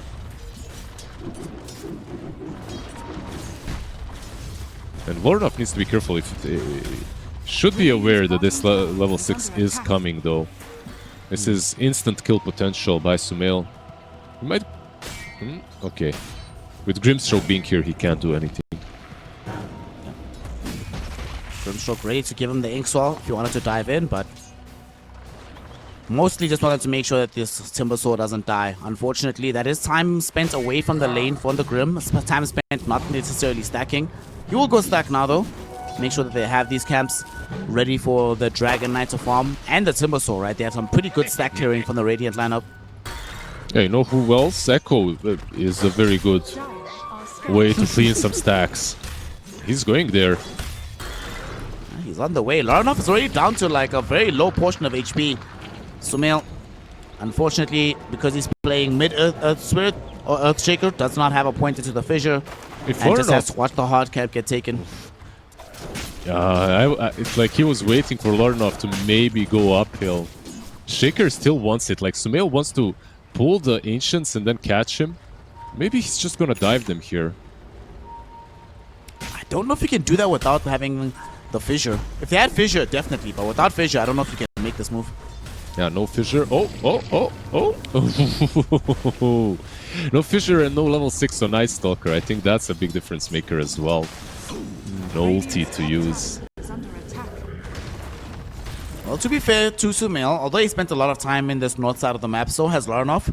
Both mid-heroes just vacated the mid lane, so it was Omar and Panto taking up the advantage. Which, honestly, in the grand scheme of things, actually opens up space for the Magnus. Less pressure for Noob. He's able to farm a little bit more for himself. So, I think Nigma, overall, on balance, will be happier with the proceedings at the moment.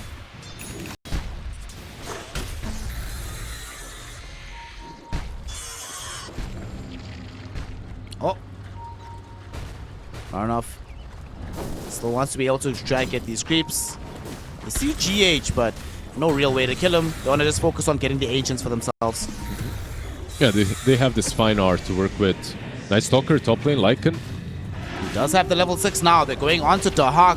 Lycan does not have access to his shapeshift. Still short on the experience, so he will end up dead here. Miracle not gonna get punished just yet. Panto trying, get some Fire Spirits. Is it gonna be enough to tick out the Night Stalker? Not just yet. He has a Healing Lotus in 2 seconds, Liz. He's gonna pop it. Now they just turn around, kill Panto, get a double for the Night Stalker. They came so close, but it wasn't close enough. Very nice chakram for Larinov. At the very least, able to clean up Omar. He wants Miracle. Can't find him. Miracle just juking him. Miracle try to TP out, but the Whirling Death prevents it from happening. Beautiful response from Larinov. The TP was kind of smart because there's no way he gets away any other way.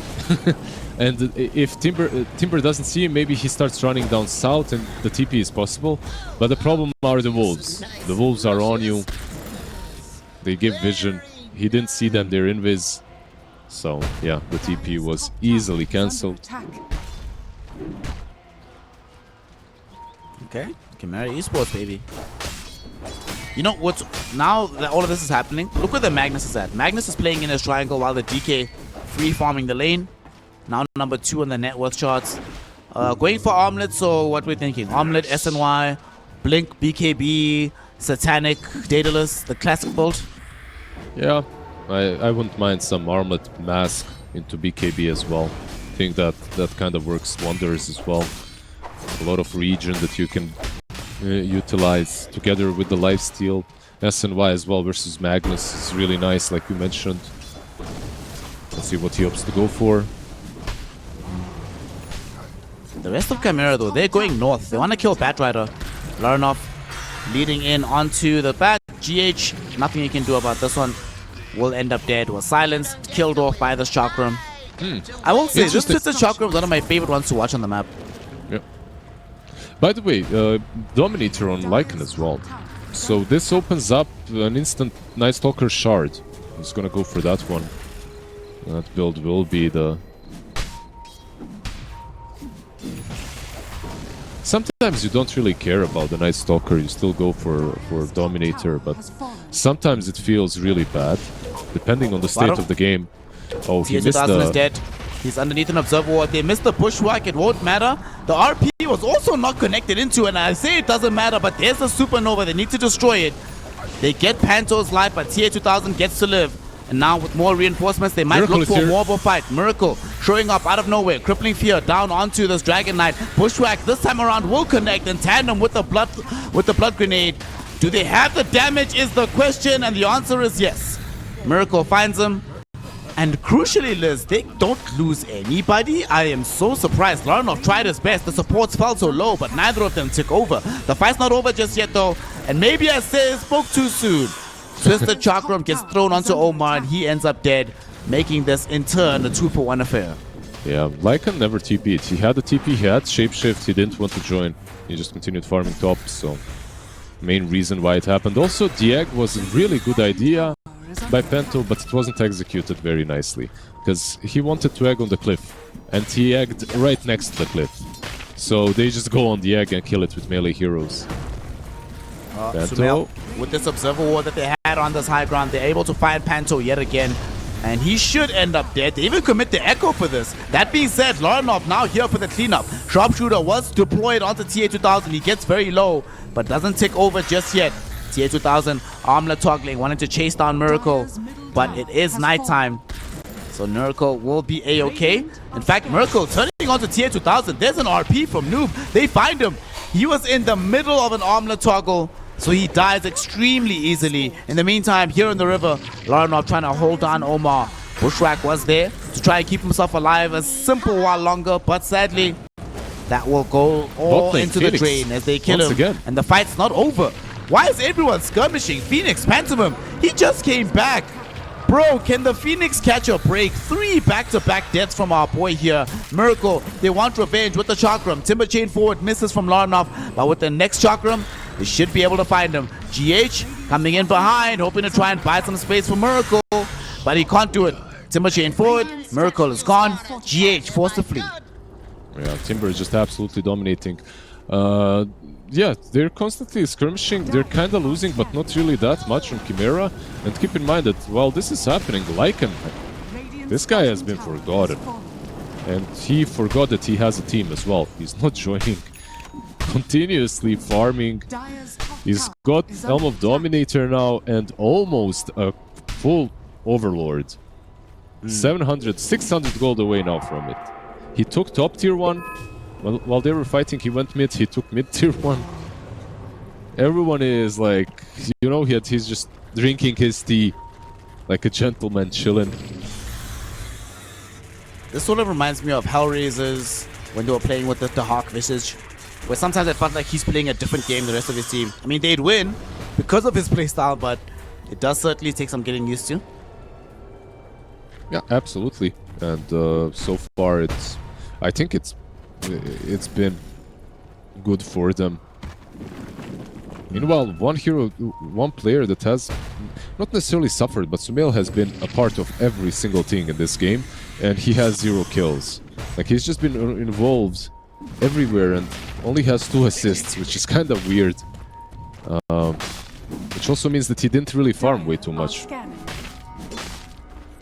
Amazingly, he still has more net worth than this Dragon Knight right now, which is kind of obscene.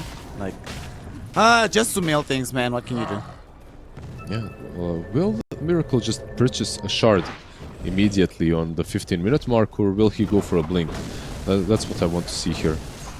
Looking at Lycan and looking at him investing all this gold in the Helm of Overlord, I think you just buy the shard, right? Yeah, shard feels very good. And you're never gonna get it from the Tormentor, so definitely gonna have to purchase it. You can't kill the Ancients during daytime, sure, but during nighttime you can, so I think it's maybe still a valid option. Both teams had smoked up. Sadly, neither one of them find an engagement, but Miracle does show bottom, and he's walking underneath an observer ward. Miracle might die here. Unfortunately, they don't have the best lockdown in the world, Liz. We spoke about this in the draft, and right now it comes to bite them so heavily in the ass. Literally all alone, Night Stalker, clear and clear, and they can't kill him. Now though, there might still be a fight. They get the lasso out onto Laranov, drag him towards the tier 1 tower. There's a Supernova. The Laranov team, Timber is dead. Supernova procs, stuns up Miracle, but they're too far away to keep pursuing this fight. So mid traded in for the enemy mid laner. However, the first kill did go the way of Nigma Galaxy. Yeah, Noob is here behind, but he's been scouted by the wolves. He also had no mana. Bat might just die to the creeps at this point. No one is helping him. Okay, he's fine. Nice one. What about Omar? Dire's bottom tower is under attack. He's kinda behind enemy lines. Are fortified. He's gonna take a twin gate. They don't have Yules, they don't have instant disable. There's nothing to stop this. He's fine too. You can chase him though. Maybe. Phoenix was thinking about it, but never mind. Back to the lane. Okay, so there is a shard now on Night Stalker.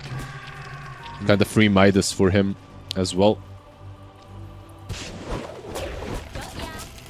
He's gonna go blink BKB next. Gonna issue getting the SNY for now, but will still be a difficult customer once he does arrive at the BKB. That being said, Chimera will take the invitation now that they know that there's no Echo, there's no Darkness, there's no Lasso.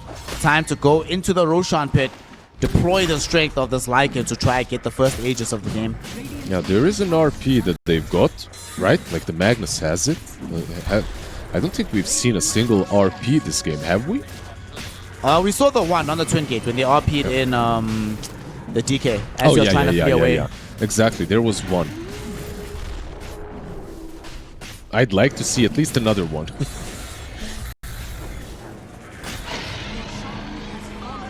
Probably get at least one more, as Laranov now gets an Aegis. Like we were talking about in the previous game, most Timbers nowadays just put the one solitary point into reactive armor.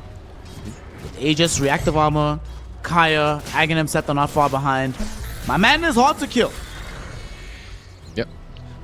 One of them probably has to utilize, itemize into a Yules or maybe a Nullifier for this, because the Aghanims will be there very quickly. He's 6-1-1 on the Timber. He's having a really good game. Radiant's top tower is under attack. Speaking of Aghanims though, Sumail is not far away from having his own one. Yeah. Only 300 gold, but they're gonna smoke and try to get that gold from a kill. And look at this, DK is showing top. Oh no, he's alone too. He doesn't have an Aegis, he doesn't have defense, he doesn't have allies, and now he doesn't have a life, Liz. He's just dead. Yeah, pretty quick one. They did counter smoke, so maybe there's a chance to get a counter kill or two. They know more or less where they're going to be, but no one is showing up the map. If you're Nigma, you need to read this. You need to back out. Yeah. That's what they're currently doing, and they read it well. They back off well. Smoke wasted, free DK kill. Space made on the map for the Night Stalker. I'm not sure. Night Stalker, they are TPing through the Twin Gate down bottom. Just the two of them. Never mind.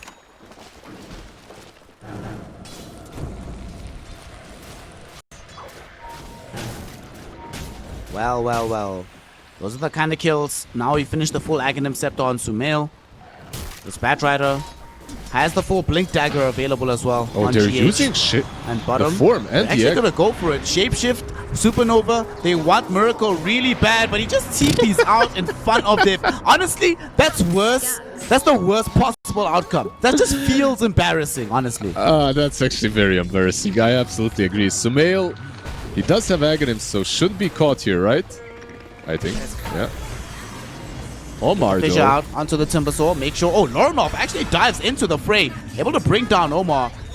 The rest of Nigma Galaxy don't really have that much investment in saving his life. So although Miracle lives, at least they get something on the map. Yep. That play, though, that play with Yeg, truly embarrassing, like you said. It truly was. Especially because even though there's an Aegis on Radiant, I think you fight this. The moment the nighttime hits, which it will very soon, if you're Nigma, you insta-smoke. You might even pre-smoke. Yeah, there we go. Radiant are Like, scanning. there's no egg. This is the main spell that they have on Radiant to take this fight versus Night Stalker. Turn the Knight into day, make him useless. They're gonna find just a quick kill onto the Scrimstroke. This is take away one Jay's courier.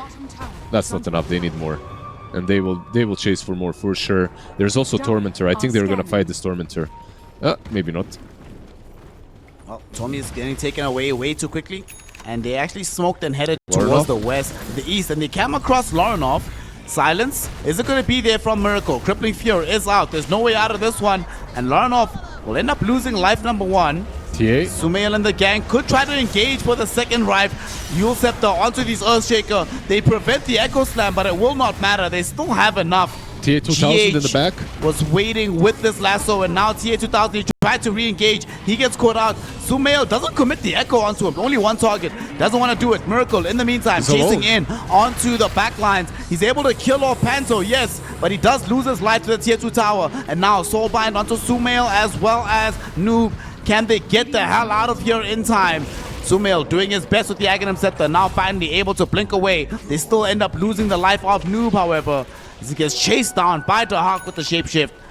It was a fight that Nigma started, but it's a fight that they end up losing. 3 for 2 in favor of CHIMERA Esports. Yeah, 3 for 2, but keep in mind that they did kill the Timber twice, right? Like they got the Aegis and they got him again. Definitely a lost fight for Nigma, all things said. They kind of separated the fight in two. Omar and Magnus were just trying to kill off Dragonite, but he just armor toggled. RP was used on him, Sharpshooter was used on him, but no one really connected. They were too busy killing Laranov, and Miracle kinda went astray. He went way too deep. Echo. Echo Slam was committed bottom onto Laranov. Well, this time around, not gonna be hard for them to claim. I mean, Sumail had to feel really bad, right? I feel like if he replays that fight, he definitely echoes the DK and tries to solo kill him. Definitely an option. 250 gold for Miracle. Easy. Hunter in the Knight's Shard. Already paying off. Radiant's middle tower is under attack. Nigma Galaxy. They have the mobility yet again. Sumail could be in some danger here. As TA 2000 finds him, they get the Phantom's Embrace out. He silenced, he's killed. Very far away from having BKB, so no protection from that salvo of spells of CHIMERA. Yep. Miracle, meanwhile, just killing the Ancient Creep. Once again, unfortunately, losing the mid laner in the process. They do have the egg now. And with the egg, maybe this is a chance for them to take a team fight. Dragon form, 50% almost out, but plentiful time remaining to go and take an engagement. Yep. They are moving That's exactly top. what they're gonna do. They don't have that great vision in the top lane though. Noob is gonna be basically back to safety. Miracle is taking a twin gate, so I don't think the smoke is gonna connect onto anybody. Yeah, but you definitely feel the vision here, the vision game hitting them here. But in general, they have wolves. Like you could send them around even without wards. They can scout heroes, and that's one of the reasons why Noob already has a gem. He's have it for a while, but it's a very important item versus Lycans, versus TAs. You just need it.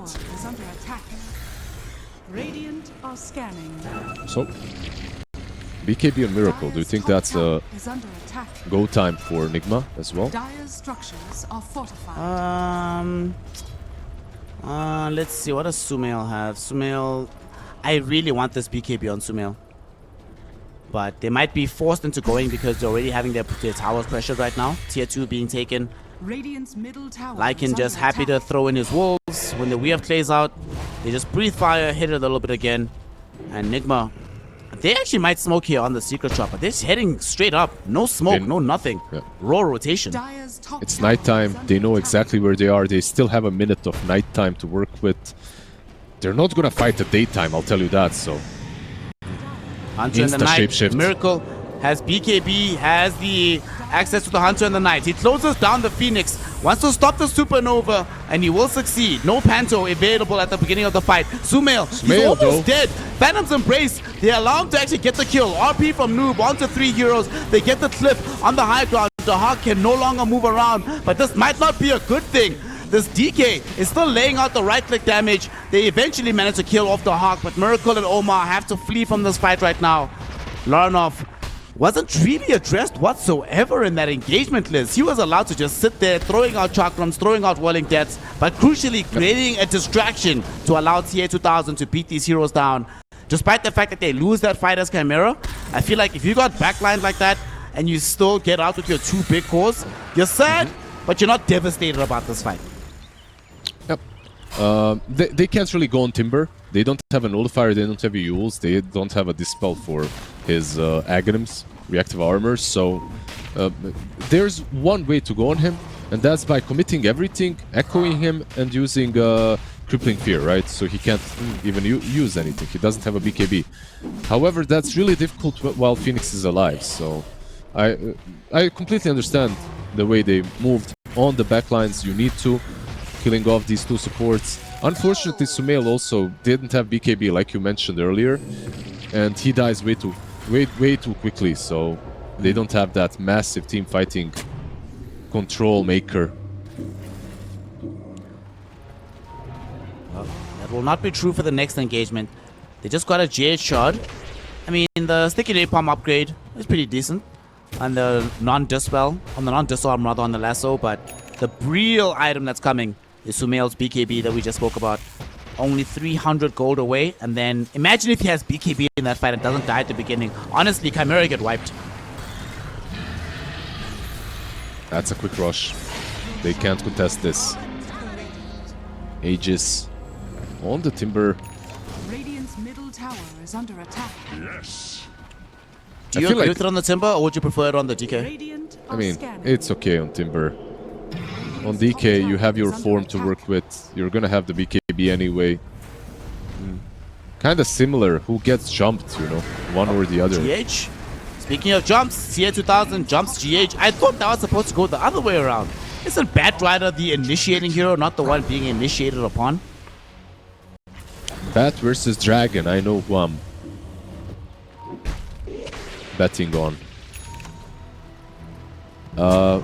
But right now, the way the game feels to me is, on one side you have a team that's like they have to utilize everything perfectly. That's Nigma, and on the other side, it feels much simpler to play this game. Just Nullifier being completed by the Hack as well, so you will have that on the Lycan. On the other side, Nullifier also being completed on the Night Stalker, so not only will he have bonus damage, but you will be ripping through Yules, ripping through Timber's armor. Very crucial 2 items for both. Well, 1 item on both sides. Still have a while before the next engagement. This Aegis 3 minutes, so they could try to do something. They do have some items arriving right now in favor of CHIMERA Esports. Echo. BKB for Timber. Okay, there's an Echo kill onto the Phoenix. So that's something. Every single kill Nigma can get just to want to delay the game. And I love this move as well. Smoking up behind because they only committed 2 ultimates for that one, so they still have enough in the tank to probably find another kill. Yeah, keep in mind, like if you jump the Grimstroke, this Echo probably isn't worth it. But if you jump the Phoenix, it opens up the map afterwards, and you can actually make the plays. The impact that these 2 have in team fights is very different.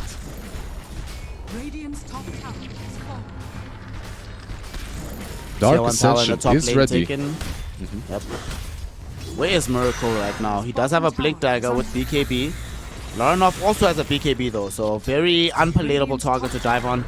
I love his positioning here, knowing that not just with the Aegis, but just with the BKB Kaya, effectively unkillable right now, daring them to jump him. Yeah. They have to go back anyway. These wolves are so annoying from Lycan. The shard is just constantly pushing in the waves.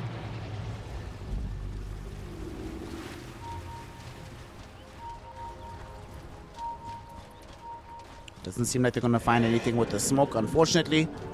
Nigma read them very well. I mean, that's one thing we can never say about Nigma Galaxy, right? Even in games that they lose, you always have the sense that they understand what the correct macro play is to try and put the game in a good position. Even if they don't make that play as fast as they would or execute it perfectly, you just get the sense that they know what they're supposed to be doing. Absolutely. It's more about the micro sometimes.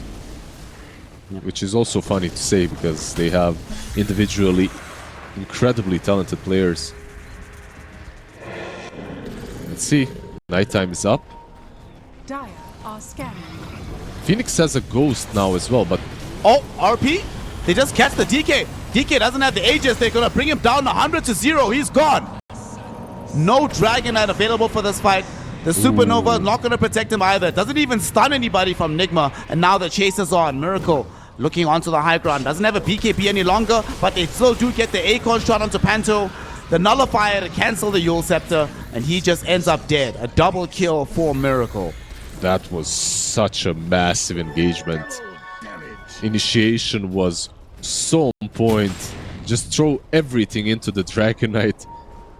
He has a 9-second BKB, but it doesn't matter if they just catch him. They don't have any big saves, like a bubble from Shadow Demon or anything like that, so you can just go into one target.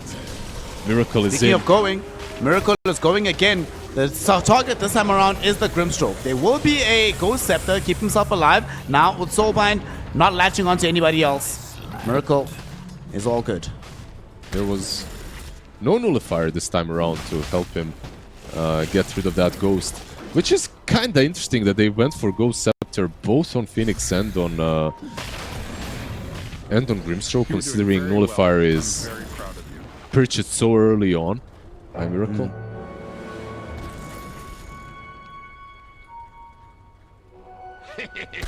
Miracle still at the top of the network chart, starting to build into an AC right now.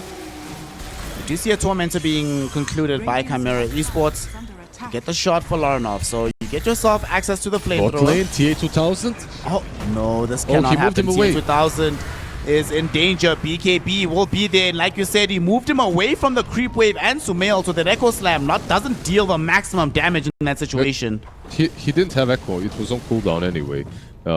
So I think this was just a debate play, I think. What, you re-engage? Yeah. Okay. He has an Arcane Rune as well. They see 1J who reveals himself with the Fine Art. They know where he's at, but they also know he has allies behind him. They're not going to jump him. Yeah, they understand now that DK has no BKB. So you could jump him the same way you did before. Arguably even easier now because you don't have to worry about the BKB. Oh, Lycan is doing something cool. The Huck is going for the Aghanims, by the way. The Wolf Bite. Okay. Wolf-bitten dragon. It's going to be very scary. Radiant structures are fortified. Yet again, get another sad reminder of TI-10. Radiant's top tower is under attack. Radiant's top tower has fallen. Now though, top tier 2 tower, the first one of the game for the side of Nigma Galaxy, gets taken away, and they want to try and close in this map.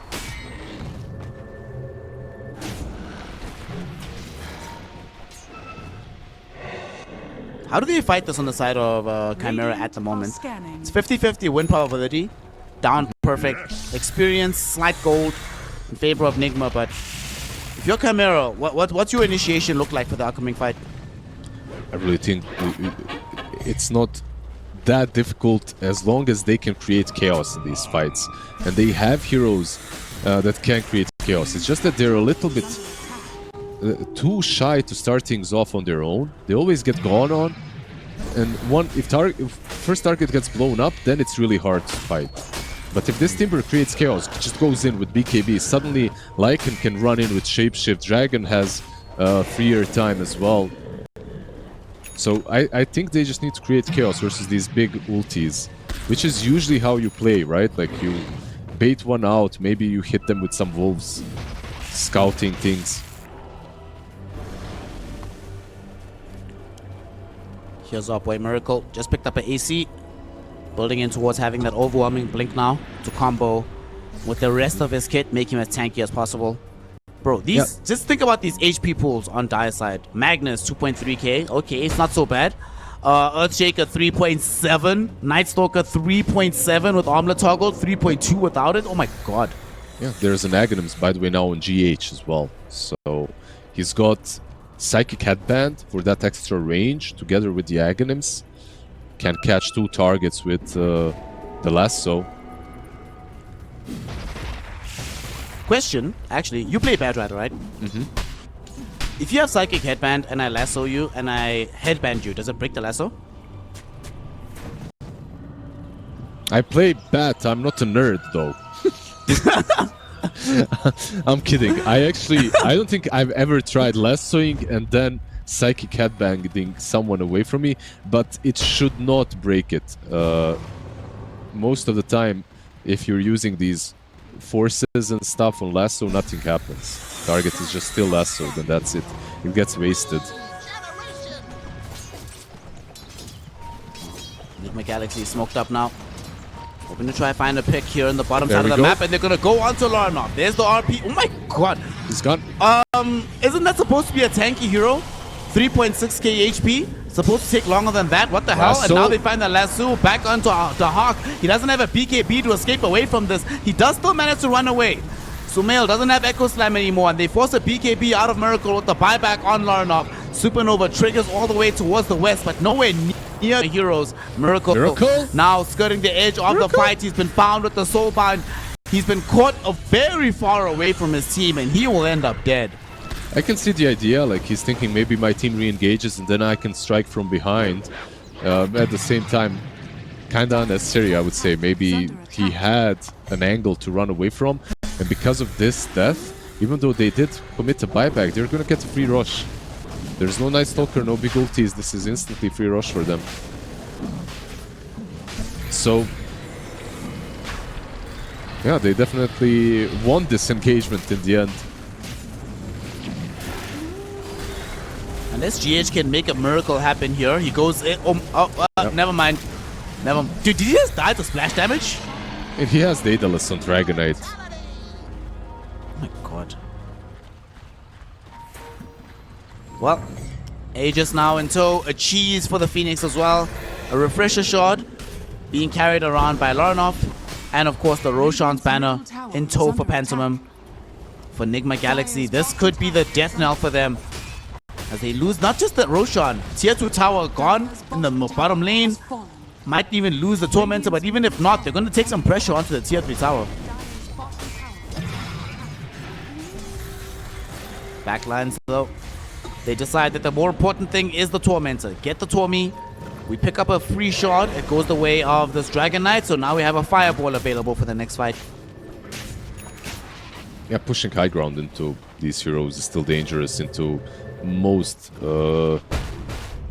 notably the GH Bat, Aghanim's Bat. Defending high ground is always scary, but on top of that the RP, the Echo, of course, all of these spells are nasty business to play against. By the way, do you feel the same? Like Nigma's draft is, they can blow a target up, but they have to play so well to utilize everything. And meanwhile, CHIMERA, I don't know, they just stand their ground, they pop Dragon Form on Dragonite and they fight, and that's it. As long as they're not getting instantly obliterated, they're most likely winning the fight. Not it kind of feels like, right? It feels like one of those games where if the enemy team has more buybacks than you, you just automatically lose the fights because you have to commit everything on go 1. And they always have so many tools for go 2, 3, 4, 5, whatever the case might be.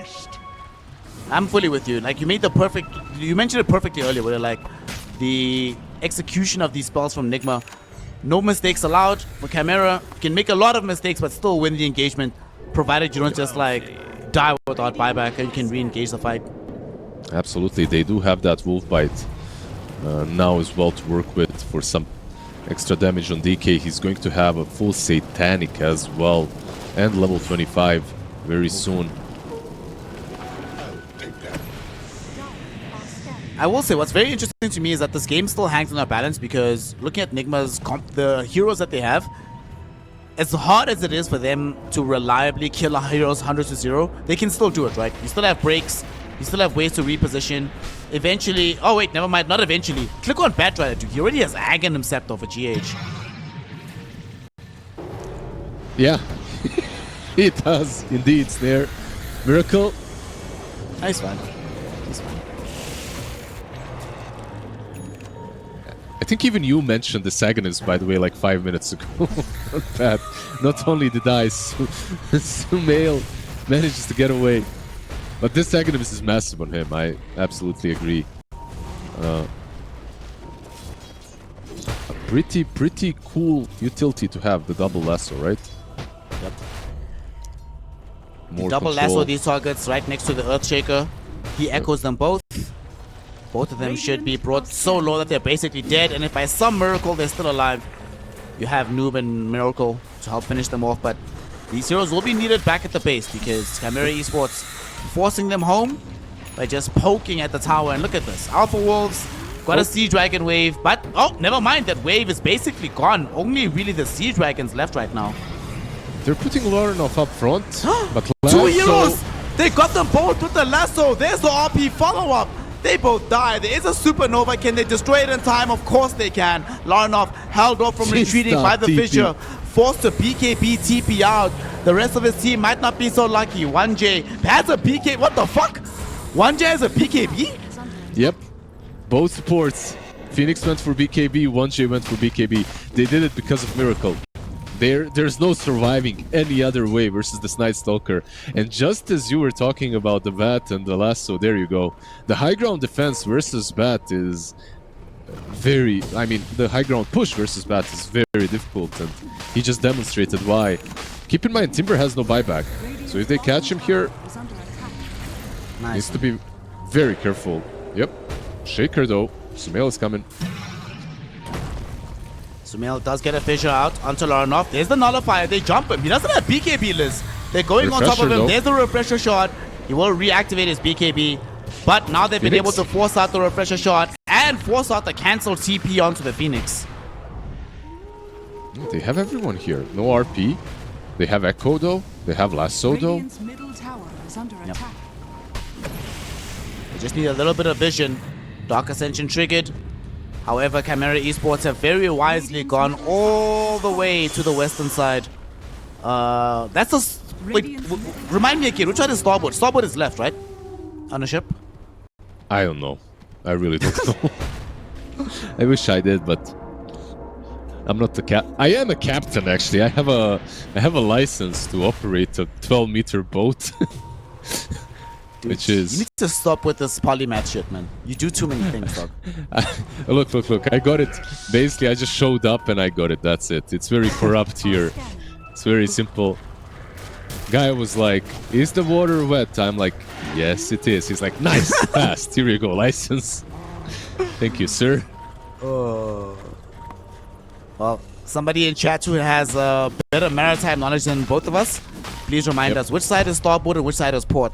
But although they moved to the left-hand side of the map to keep themselves alive in that situation, Nigma got a tier 2. They've gotten most of the outer towers on the map back with a 12,000 gold lead in their favor. Dude, what's up with this topsy-turvy game? I don't even know where this is going right now. Yeah, I feel like they've been leading when it comes to network throughout the game, at least 6k at all times, but the network advantage, you can't really feel it that much in the game. I'm waiting for some maybe Aghanims on 1J to make things a bit different, getting some... I mean, these heroes aren't the best, but actually getting a Night Stalker replica is pretty good. Yeah. Oh, he might scout Dragonite, they know. They saw him. It is nighttime. They have this vision, but they want Noob to be the one that goes in first. Fissure, holds him in position. 1J brings them back with the flame break, but they get him with the stun first. GH all of a sudden going to be in trouble and should end up dead. In the meantime, on the other side of the fight, they could not deal with the supernova of Panto, so they need to flee away. Miracle able to flap his wings. High ground, he is safe. Sumail did find a very nice fissure. Lincoln Sphere saving him for now as he blinks away to safety. Noob tried to de-ward on the way out. Will not be allowed to do so. Forced into the base, and CHIMERA Esports will claim the kill onto the Batrider without any penalty.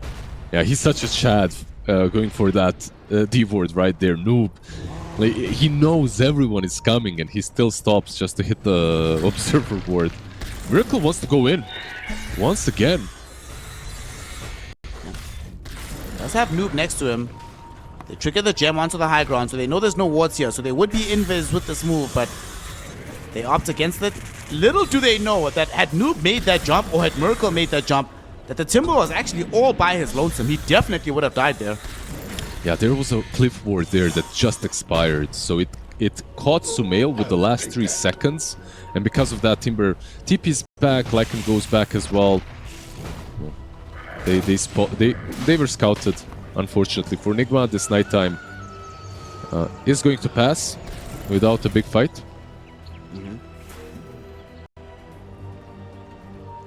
Also, fam, you didn't answer on my question that I asked you before the game started while we have a little bit of a lull in action. Would you rather lose MMR or ELO?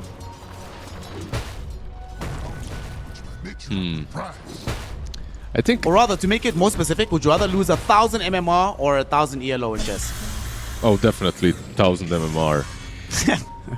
I'll be left with nothing in chess almost. How about 100 ELO? 100 ELO for 1,000 MMR. How about that? I mean, that's okay. That's fine. I'd rather lose 100. I mean, ELO. The thing is, like, I'm playing bullets, so it's basically 1 hour of gameplay, and I get 100 or I lose 100. Meanwhile, for MMR, you lose a couple of games, you're mentally done. 2 double downs, 100 MMR, you're done for at least a day of Dota. It's way too much.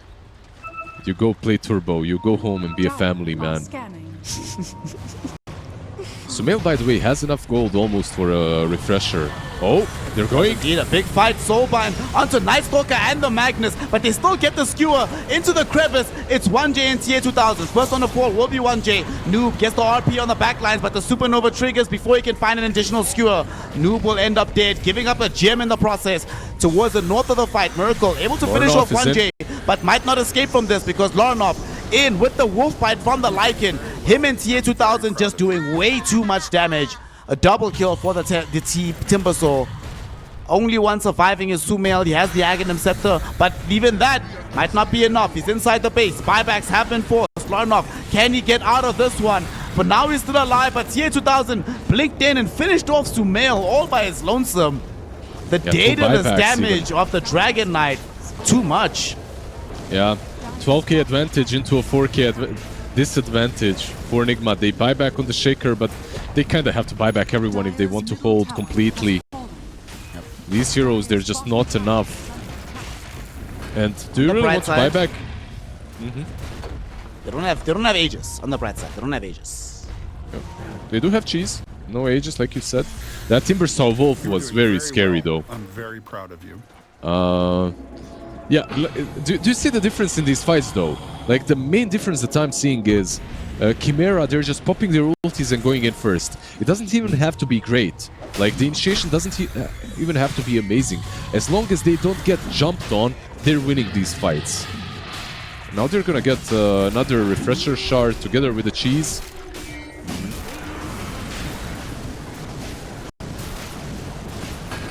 Nothing that Nigma can do to stop this. All the goodies dropped by the big man. Feels bad to be Roshan. You come to work, you get mugged immediately. They take all your cool stuff.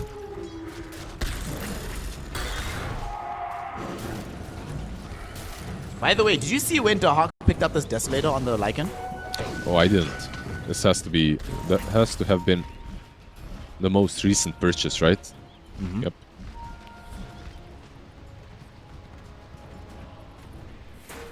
Nigma Galaxy.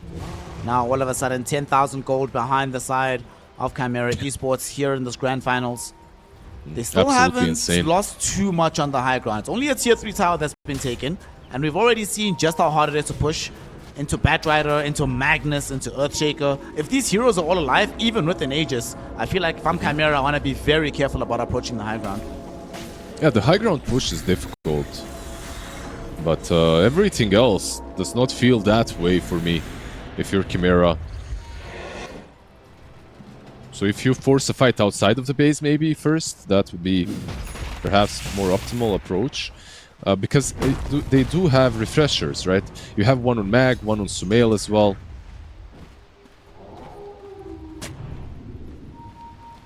He also just had a new purchase on this Timbersaw right now. He has a full Hex available for himself, so they can find that instant jump. They can get a big kill. However, that all relies on vision, and within the base, they don't have any reliable vision at the moment. Right time. Probably go time for Nigma as well.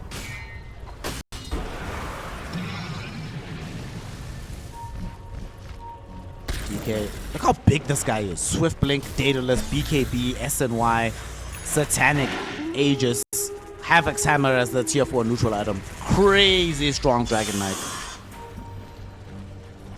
Yep, just about 5k HP. I still feel if they go on him with everything, he still does fall, but they have to commit literally everything. GH looking, he going. gets the drag. GH gets the drag. He finds the drag onto this DK. They don't get Panto him. can't get the supernova, but BKB is activated by the Dragon Knight. He's still gonna persist in this fight. But if I'm Nigma, I got a kill onto Panto. I forced the buyback. I forced the DK form. I lost nothing. Hashtag worth for us. But let's see if they can find any more here. Hunter in the Night. Not going to be used onto the creep just yet, but with the Dark Ascension, that will trigger the retreat from the rest of CHIMERA Esports, at least for now. Yeah, the BKB was used as well, right, Noob? Ooh, almost gets caught there. I feel like he was fine. Still let BKB skewer onto the high ground. I think he was okay. Yeah, with the Hex, he probably isn't, but without the Hex, yep, for sure. Yeah, nice little engagement by Nigma to force that buyback from the Phoenix. Gives you a big target to kill. But also what was demonstrated is like the power of this Dragonite. There's no way in hell they kill him only in Lasso. You need to Echo, Lasso, RP, everything. I do believe they didn't want to waste everything on him because he had Aegis. Dire's top tower is under attack. Things just got more complicated because the Hawk just picked up a BKB on this Lycan. But despite having BKB, you are still susceptible to getting lassoed. Oh, 2-hero lasso. There's the Echo Slam on both of them. It's Larinov as well as this DK. The damage output, is it going to be enough? Look at the DK falling low. Finally, life number 1 goes away. Supernova was triggered out now. Force forward. They're going to get the secondary Nova. And now there's no more BKBs, no more ultimates for Nigma. So they can't retake this fight. They've lost out on 3 heroes, forced into buybacking onto Miracle. But what does he do now? No BKB available. He can jump in, but it's already nighttime. Can't trigger Dark Ascension, and now instead they just jump back in onto GH. Bad Rider gone from the fray. CHIMERA Esports looking like they're going to finish up this game, Liz. Yeah, definitely looks that way. Buyback from GH, but their throne is falling. They need to go in. Oh no. GH was 5 seconds away from having lasso, but he just dies back in that situation. Noob does find 2 heroes within the RP, but it's not enough. Miracle can't do enough damage by himself. The Magnus just ends up dying here, and that will be a GG call. CHIMERA Esports make the run back, take us into Game 4, and secure their first victory here in the Grand Finals. Yep. I don't know who and how many of Nigma fans in the chat are disappointed right now for this not being a... Yeah, I'd love to see that. Well, here we go. Game number 4. Nigma Galaxy still on tournament point, but CHIMERA Esports wanting to go to the decisive Game 5.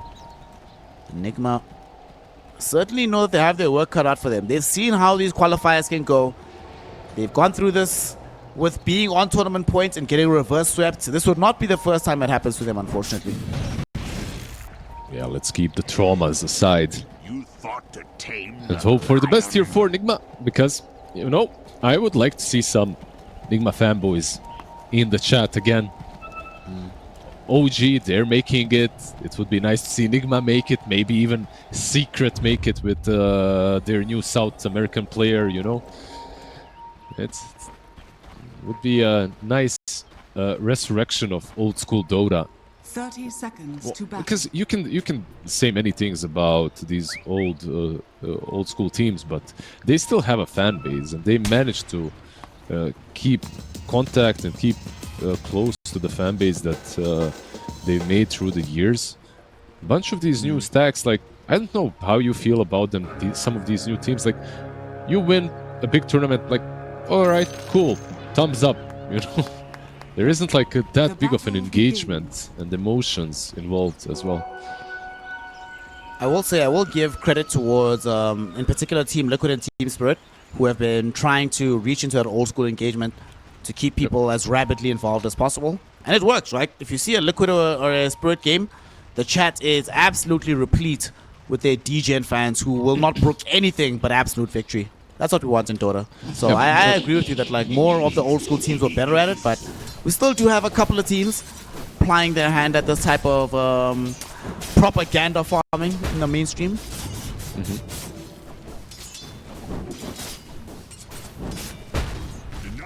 So another way into game 4 though. What do we anticipate from the laning phase? Which side is the kill lane? Where's the action going to be happening? Yeah, let me see. On top lane we have Nyx Mag. You know what's gonna happen. Omar is just gonna pull. Even though Phoenix TA are not like the strongest lane ever, Mag and Nyx are definitely the weaker out of the 4. I feel like the weaker 2. Panto actually might even die here. He's not careful. Doesn't have see. dive. Panto on the Phoenix. He only has Fire Spirit. Yeah, he's dead. He's dead for sure. Noob has For Shockwave sure? yet again in 100%, brother. 100%. Okay. First blood for Omar. I had to check. I had to double check with you. You never know. Your 100% is a scary thing. Bot lane Miracle? A little bit of damage going in towards this Bloodseeker, but they're also putting pressure on the Lion. Miracle falling lower first. 1J needs to watch himself. Fortunately, GH doesn't have the highest right click in the world. Nice little impale onto 2, and now Miracle falling so low. Dahak! Bro, where are you? Dahak! Dude! We had a kill on the Bloodseeker, but instead we just end up losing the Lion. Well, it's on brand at least, right? Like the last game he was farming for majority of it. This time around he goes and does the same thing. Can't blame him. Miracle? They might still get the kill regardless though. They come back in, Blood Grenade out onto Miracle. So they still nonetheless find the kill. Okay. It was just hashtag calculated. 1J wanted to come back with full resources and then throw the Blood Grenade. I see the vision now from CHIMERA.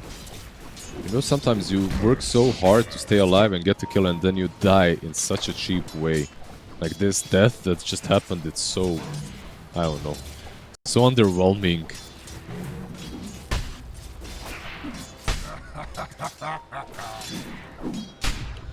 So far, the biggest winner, by the way, out of this laning stage is definitely the TA. Absolutely dominating. The last hits on top. Because of the kill, of course, Bloodseeker a bit higher net worth. Okay, I'm curious. I'm gonna go check. What do you think TA 2000's win rate is on TA? I would say like 57, 58%.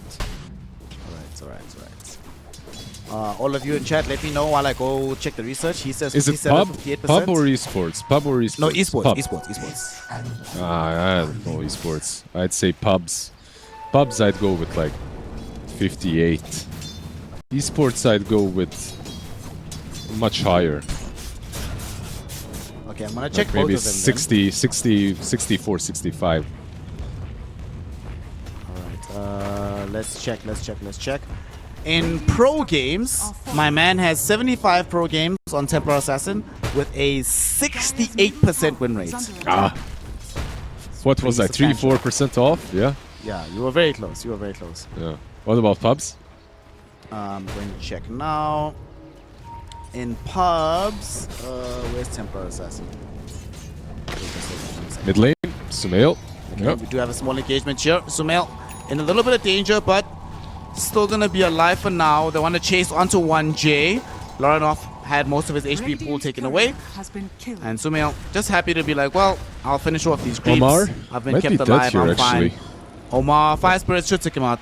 Yeah, they should. He's dead. Money changes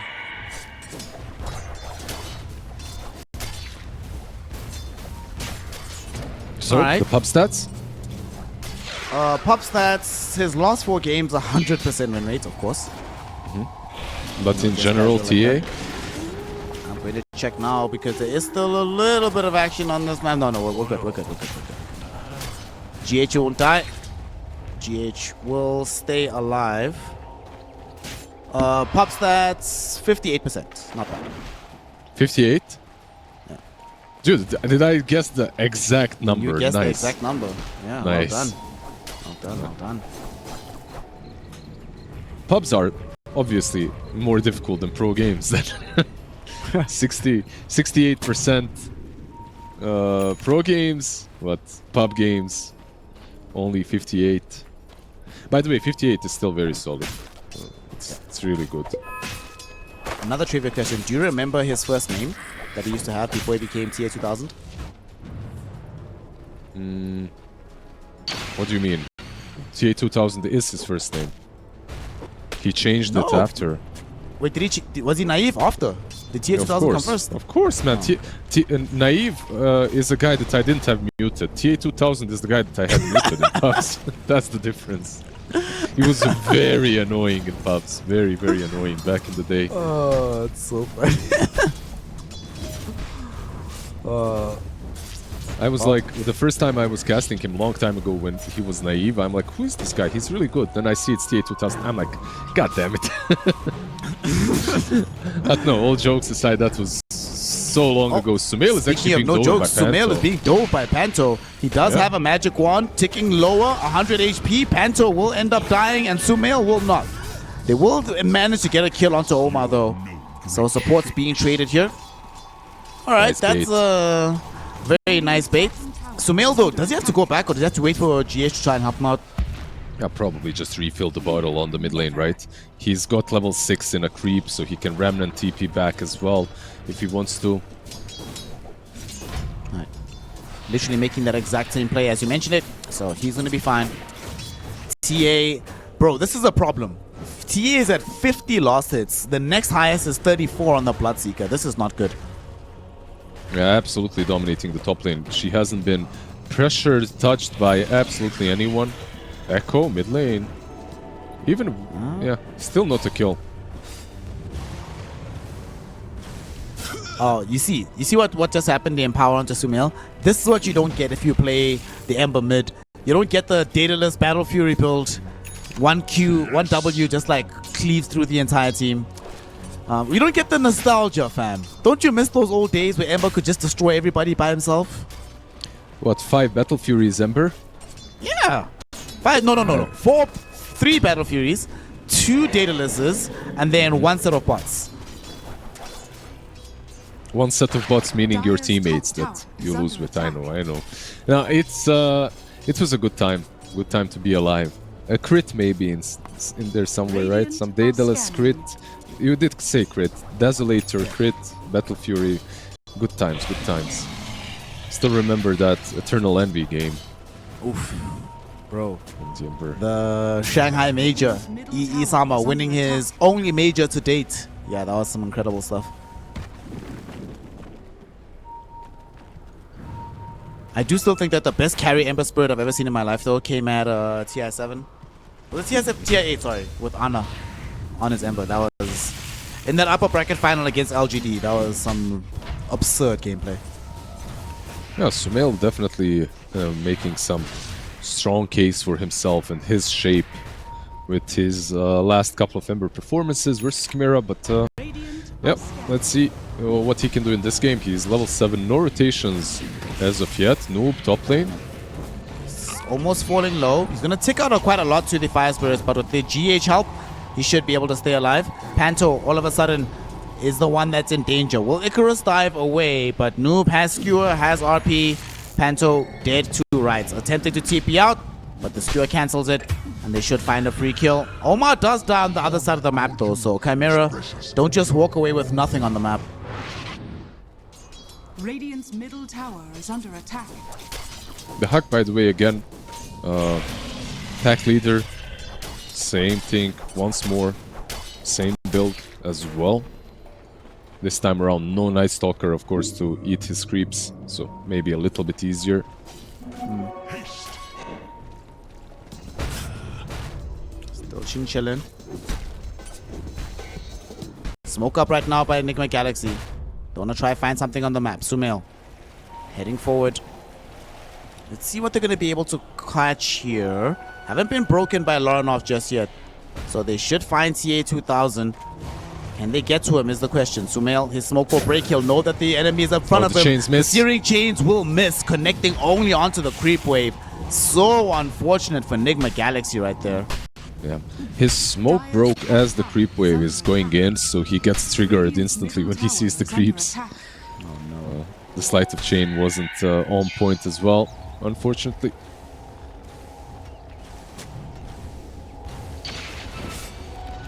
Well. Still a 1k gold lead for CHIMERA Esports overall, but most of this lead is sitting on that Temper Assassin who they were attempting to gank, and now a gank is coming in with 1J and Laranov. They're heading bottom. Miracle is right ahead of them, and he's gonna show as he comes in for the Blood Right. Now he doesn't have Blood Right, Liz. Hex is out, Shapeshift being triggered out by Dahak. So they run down Miracle. Sumail shows up, but not gonna be able to do too much here. Throws in the token Slider Fist, but knows full well that he cannot dissuade them from just pressuring the tier 1 tower even more. Yeah, they have a big difference in the offlanes right now. Lycan is absolutely online. He's got his Helm of Dom, pressuring the tower, actually taking this tier 1 tower. On the other side, the Mag, yeah, you have RP. They are going on TA2000, but is this actually a kill? RP him, skewer him back. Omar is here, does have Impale. They dropped the Blood Grenade out as well, but unfortunately, with Miracle also showing up with the Blood Right, great ravage from 1J, but it's not going to be enough to save the life of TA2000. They might be able to reach for more. Miracle looking for 1J right now, has the help of GH behind him with the tether. Blood Right will trigger after the Impale, and that secures an additional kill for this Bloodseeker. They lose the tier 1 tower in the bottom lane, but they claim the life of the TA and potentially a push top for themselves. TA2000 needed half of a second to use refraction there, and then he maybe even manages to turn a little bit, dish out some damage. That was a very clutch play done by Io and Magnus. I wasn't sure if they had what it takes to kill her, and they didn't, but with the Bloodseeker TP, it worked out very nicely. They do get the stun out. Laranov!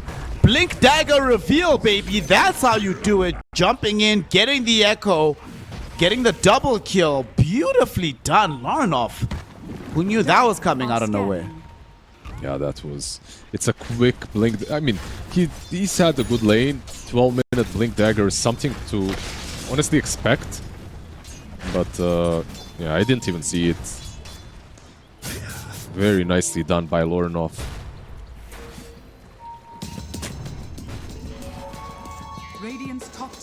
Best case scenario as well for them is that TA was there to collect some experience, so she is happier to dip back into the jungle.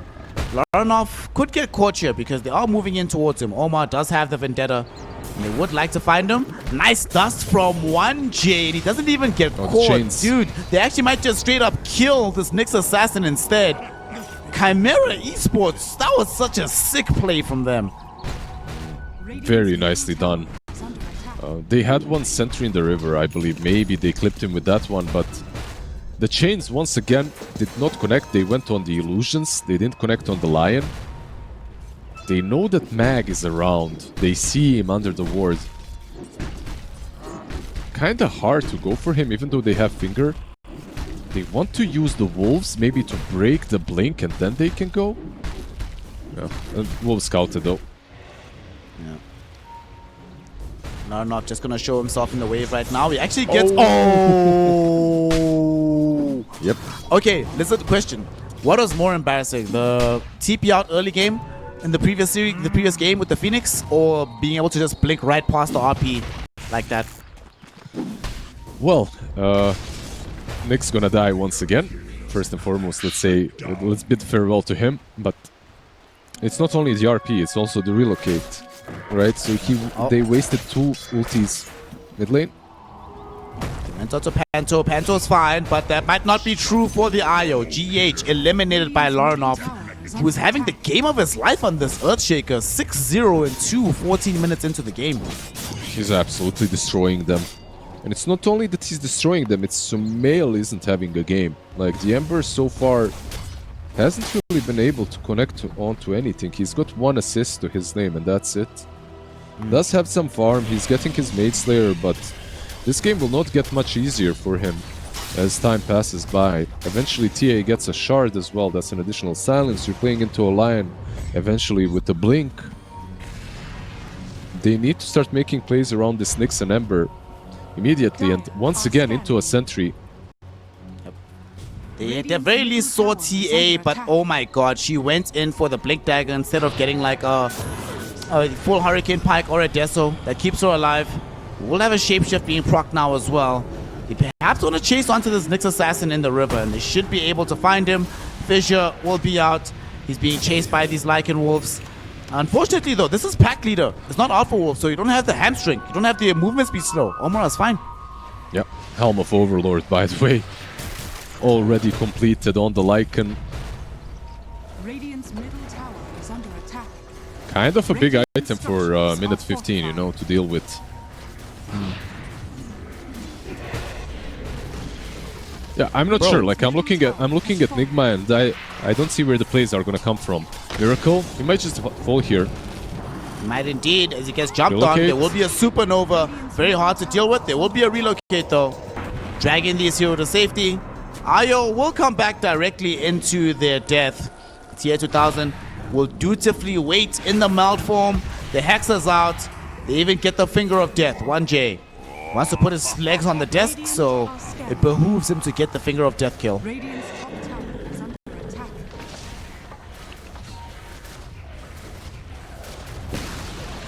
Radiant's So top far, the tower map has is fallen. just absolutely controlled by CHIMERA.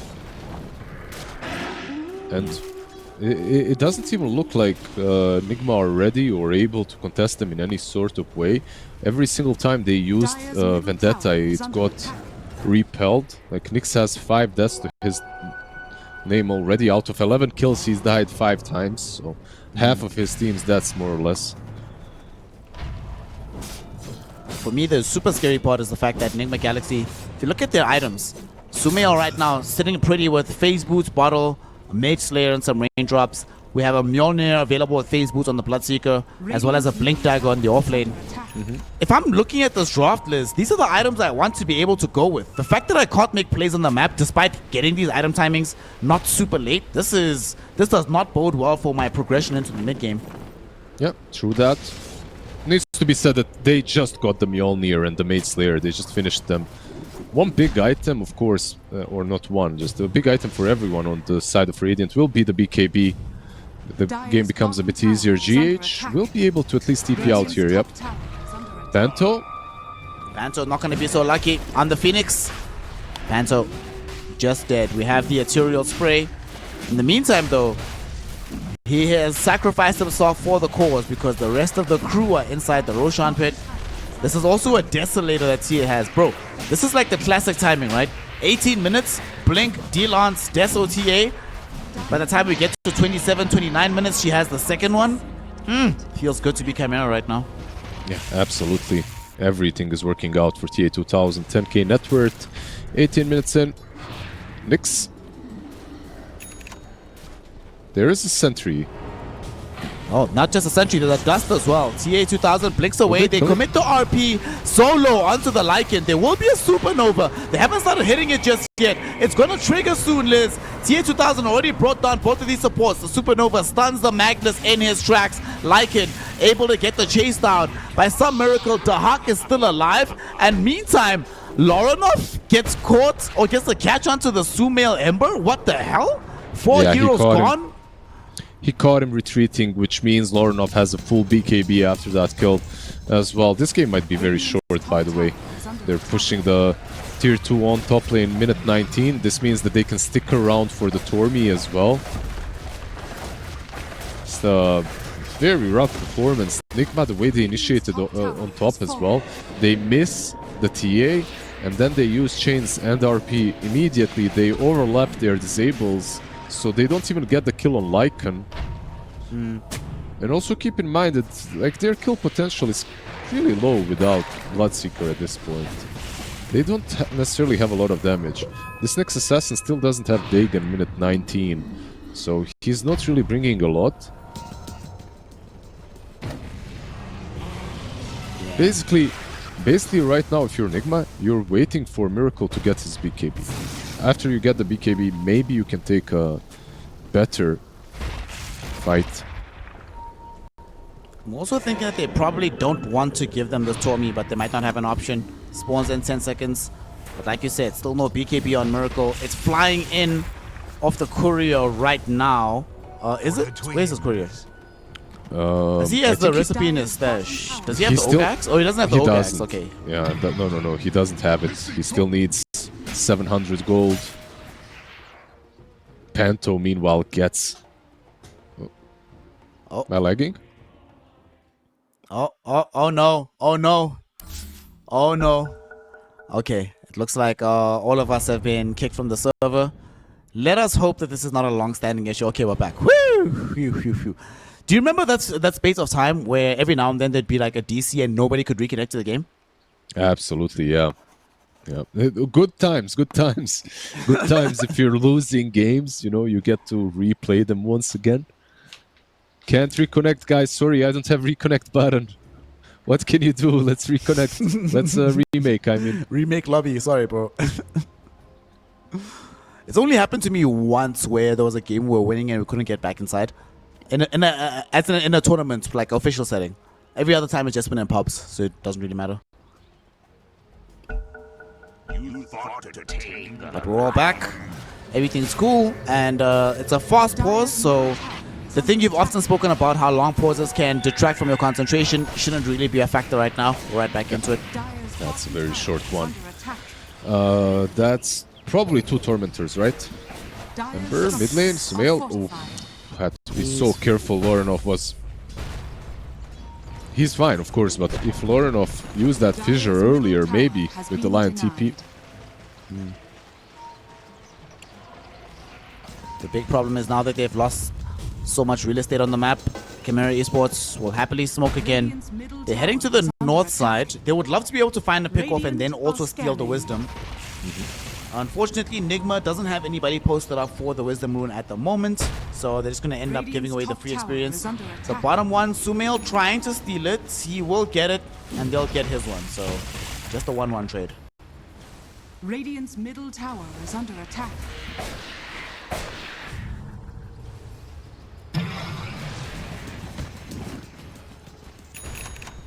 There's the BKB. Yep. Dire's bottom tower. Can you go with this, or do you still have to wait for one more item? Okay, there's the answer. We go right now. BKB at the ready. They are playing into ages though, which is kind of dangerous. We still have a disadvantage. There's also a shard on Phoenix together with Solar Crest. Radiant's middle tower is under attack. They are kind of ready on Dire.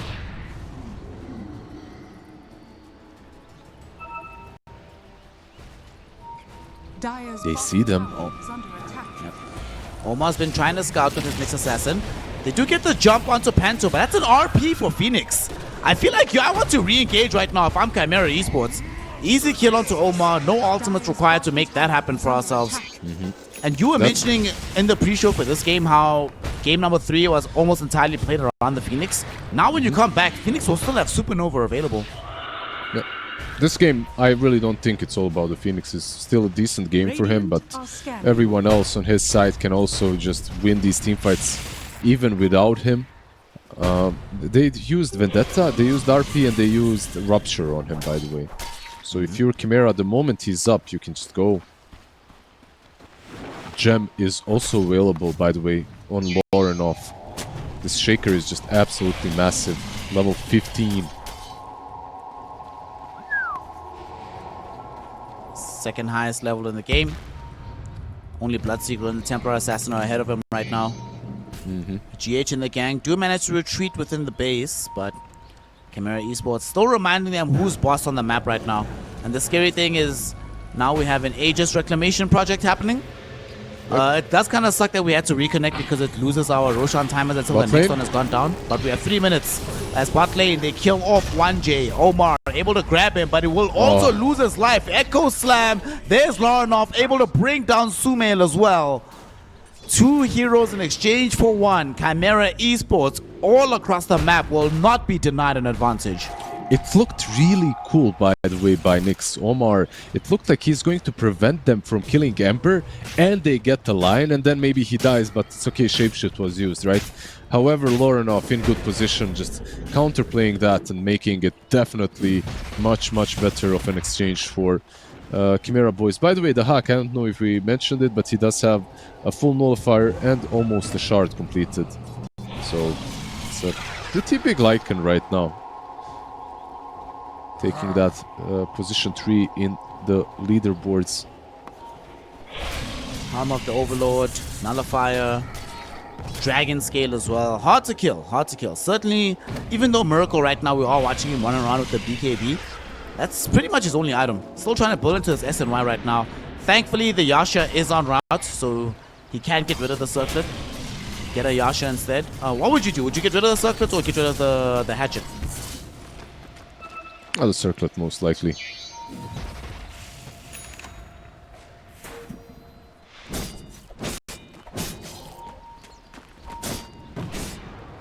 Nigma Galaxy definitely can feel that they are behind in this game, and that's why they're going to smoke up. Gonna try and make something happen with this Blink RP now that it's back online. Panto, he's in Fortunately for vision. them, though, where's the vision, bro? Like, these last few minutes from Chimera, this gem that you mentioned of Lorenov has been doing so much work. Panto's gonna die, but if I'm the side of Chimera, they just came back, all their spells are online, they smoke, they kill Panto, whatever, dude. He has buyback, he's still gonna be there for the Roshan fight. I think they even saw him, right? Like, the Nyx assassin, that is. He moved across the cliff. Panto saw him, but just didn't react for some reason. He was under vision for sure on Nyx. Maybe he just didn't pay attention.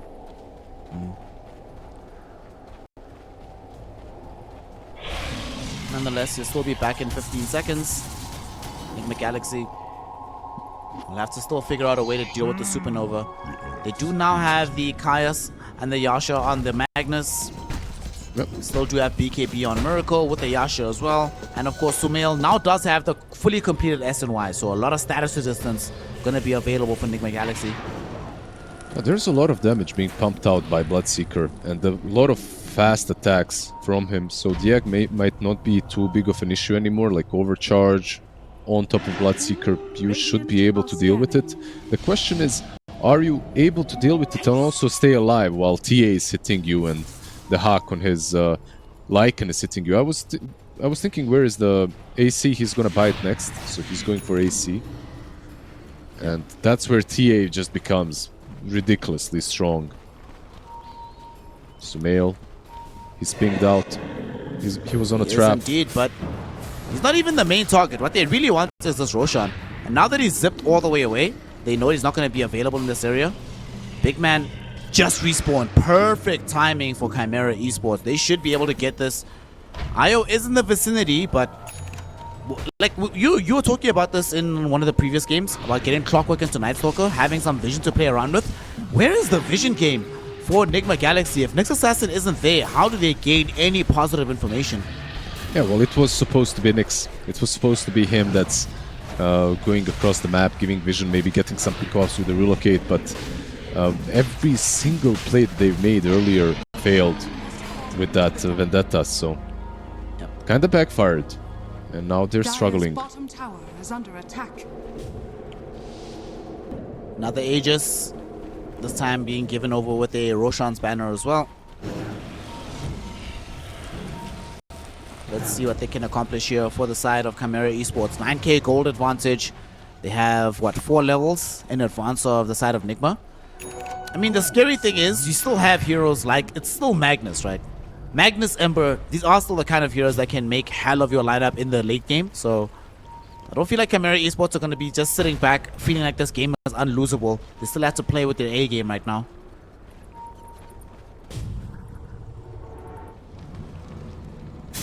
Absolutely.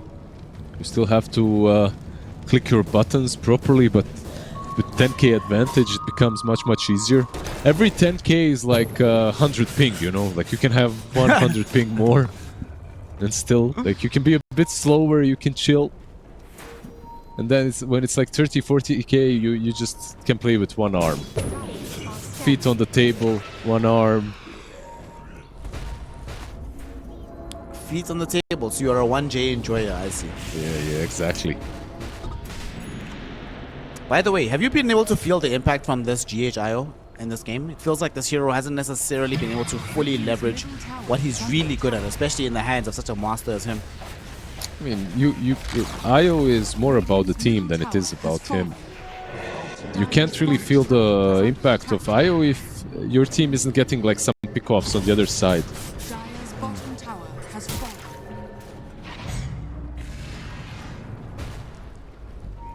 No pick off bottom. They do manage to take the tier 1 tower though. Sumail grabs it. Remnants away. Omar crawls out on the Vendetta. In fact, look what Omar is. My man is going on the other side of the map, but for now, CHIMERA Esports was still able to zone them away, get some D-Ward action. They have that gem that you mentioned on Larnoff. This gem has been just doing so much work in favor of them. Absolutely, they purchased it very early on as well. Larnoff and Lycan shapeshift. Does goes into the shapeshift. Can they get to the high ground? TA is also en route. Her as well as this Earthshaker. It doesn't seem like they're going to catch them up in time. He comes across this Bloodseeker. Bloodseeker does still have BKB, but doesn't pop it. Didn't pop the BKB, Liz. Just ends up dead. GH on the high ground, also caught and killed by Dahak. Oh man, Miracle didn't think he was in that much danger. Didn't feel the need for safety, but as we often see in construction sites, safety first. That's what keeps you alive. Miracle forgot that lesson and ends up dead. So BKB is like a hard hat on construction sites, right? Like that yellow hat. Unfortunately, he didn't wear it. He didn't want to use it. He didn't perhaps even see the shaker on time. He just saw TA2000. And it's hard to justify using a BKB without even seeing the shaker. So, yeah. Especially when you have IO on your side as well, thinking that you can live and get to the base. But this game has been going from bad to worse for Nigma. And they're going to lose the first side. 30 minutes and 12k advantage. 0 deaths, by the way, on both the Shaker and the Lycan on the side of CHIMERA. 9-0-4, 4-0-11. Absolutely having a time of their lives. The Hack with Lincolns as well. Can't get ruptured now. Or you can, but it's really difficult. It's fine, bro. Just get to 25, get the double charges. It's all good. Just buy a tome of... Oh, damn, that item is gone. Oh, okay. Never mind. Never mind. You have to work for your wisdom now. Man, tough game. Sumail, very far away from having BKB once the Shiva's got first. Another tough thing that I just realized about this game for them, right, is, okay, we'll talk about it after this particular impending fight, because they smoke up on CHIMERA. They want to try and get somebody here, turn this into a full set middle, and potentially another side as well. Oh, They Sumail. will just jump onto Sumail. They get him, but the RP from Good Noob RP. catches on the 3 with a massive silence. 3 heroes gone in the blink of an eye. Make that 4 as they destroy the Supernova. Respawn is in for TA2000, but it will not matter. They dive him. They kill him. Amazing fight from Nigma Galaxy. Noob, baby. Shout out to the Magnus. What an RP from him to counteract the initiation onto Sumail. Absolutely. Shout out to GH as well for saving the Ember and most likely being the shot caller of that play. What the hell just happened? That was absolutely ridiculous. And also the amount of damage they were able to dish out in a second. Wipe the floor with them. They're not the ones with the Echo, they're the ones with the RP, but this attack speed from Bloodseeker plus Overcharge. I mean, I believe he didn't even have Overcharge, right? Because the tether was used on Ember, if I'm correct. Yep. In He didn't any have case, Overcharge, nor did he have Empower, and he still dealt 5,500 damage. that was absolutely insane. To some extent, I was thinking this game was over. Like, CHIMERA was just taking one fight after another, one pick-off after another. Now 1J might fall as well. Look at this. He does have vision here, though. Might not matter. He blinks past the Nyx Assassin. Sumail doesn't want to chase. Dire's top tower Feeling that the has risk is a fallen. little bit too great. He knows there's an Earthshaker that is alive right now with all of his spells back online. Nonetheless, amazing fight. 3k gold lead only now for CHIMERA, But for me, the big change that happened from that fight, look at the equilibrium on these lanes. Tier 2 tower top being pushed in, Tier 2 tower middle taken away, Tier 2 tower bottom. Yeah, sure, it's not being pushed in massively, but they were trying to ghost push with the Ancient Black Dragon. All of a sudden, the equilibrium is a lot way further away than it was beforehand. No, this is massive. Game almost even after such a huge advantage by CHIMERA and that Aegis. I had my doubts and reservations about the possibility of this comeback, but yeah, we have a game, I believe. Yeah, baby. Okay, question. If we go later, what answer does CHIMERA have for Aghanims and Power Bloodseeker with BKB in the fight? Well, look, TA can still blow him up, right? Like, you still do have a very big TA, 22k net worth. They're actually the same net worth. The TA that was absolutely winning the whole game and the Bloodseeker that was just running around, they have the same net worth at this point. Yeah. Shapeshift. They're going forward. Oh my goodness. Oh, Mar. Just bursted away by CHIMERA, but that is still a finger and a shapeshift committed for a lowly Nyx assassin. He'll be back shortly.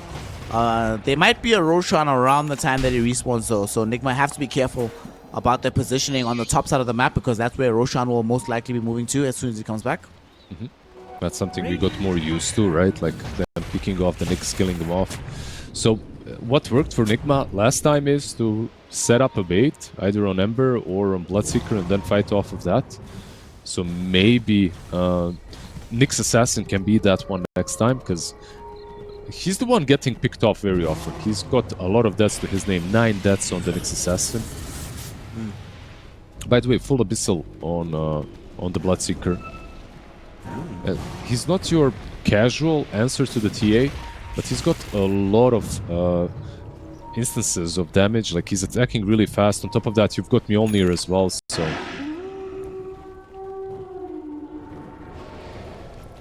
And that being said, their counterpart, TA2000, is also getting extremely massive.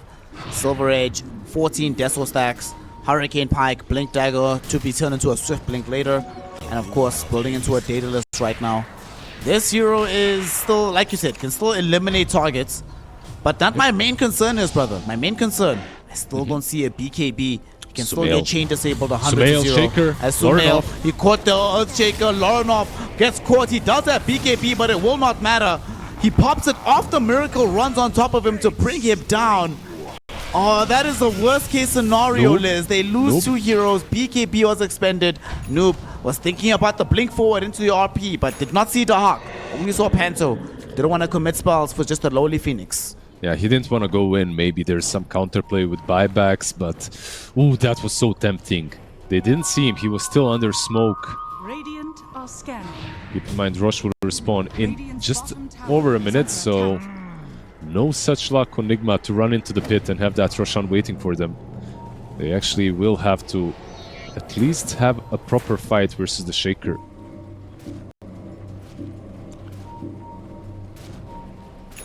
%43% win probability for Nigma Galaxy.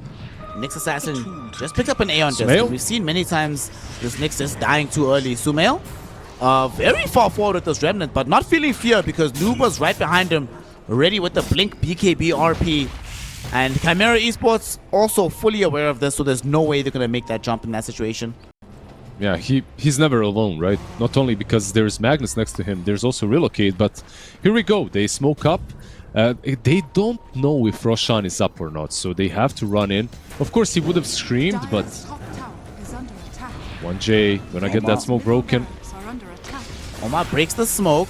Doesn't get bursted because of the newly bought Aeon Disc, and 1J didn't click on his inventory. He triggered. That was a big mistake from this Lion. Sumail now going forward. 1J actually blinks into the Shiva's list. Oh no, what's going on with 1J? It's now a 4v5 engagement. Lorinov cannot finish off Omar. Instead gets himself RP, dragged back into the rest of the fight, trying to survive this engagement, but will fail to do so. And now, Abyssal Blade stun onto TA2000. Miracle runs him down even before the Supernova procs. And now with the Supernova silence, back out onto Panto. Miracle can just chase him, get the easy kill. The Hawk, lone survivor of this fight, but that will very quickly change as Nigma Galaxy demolishes life. take the team fight, make it a team wipe for absolutely nothing, Liz. Yeah, they didn't. That was even a buyback, right? So absolutely no kills. Massive fight. The way that Miracle played it as well. Just head first, goes for that shaker, kills him off, eliminates him. He was RP'd, of course, straight afterwards into the TA. TA had, like, I said maybe she can blow him up, but she just can't stand and fight at all. They just don't have control versus the BK beat Bloodseeker. They need to control him somehow to be able to kill him in the first place. The silver lining, maybe for Chimera, it's not really much of a Dire's top tower is under much attack. of it, but the lanes were pushed in and some towers got taken by Lycan Shard. But overall, complete turnaround, 15k Dire's top tower advantage. has fallen. It was Miracle. what, +4 for Chimera, now it's +15 for Nigma, so about a 20,000 gold swing off of one fight.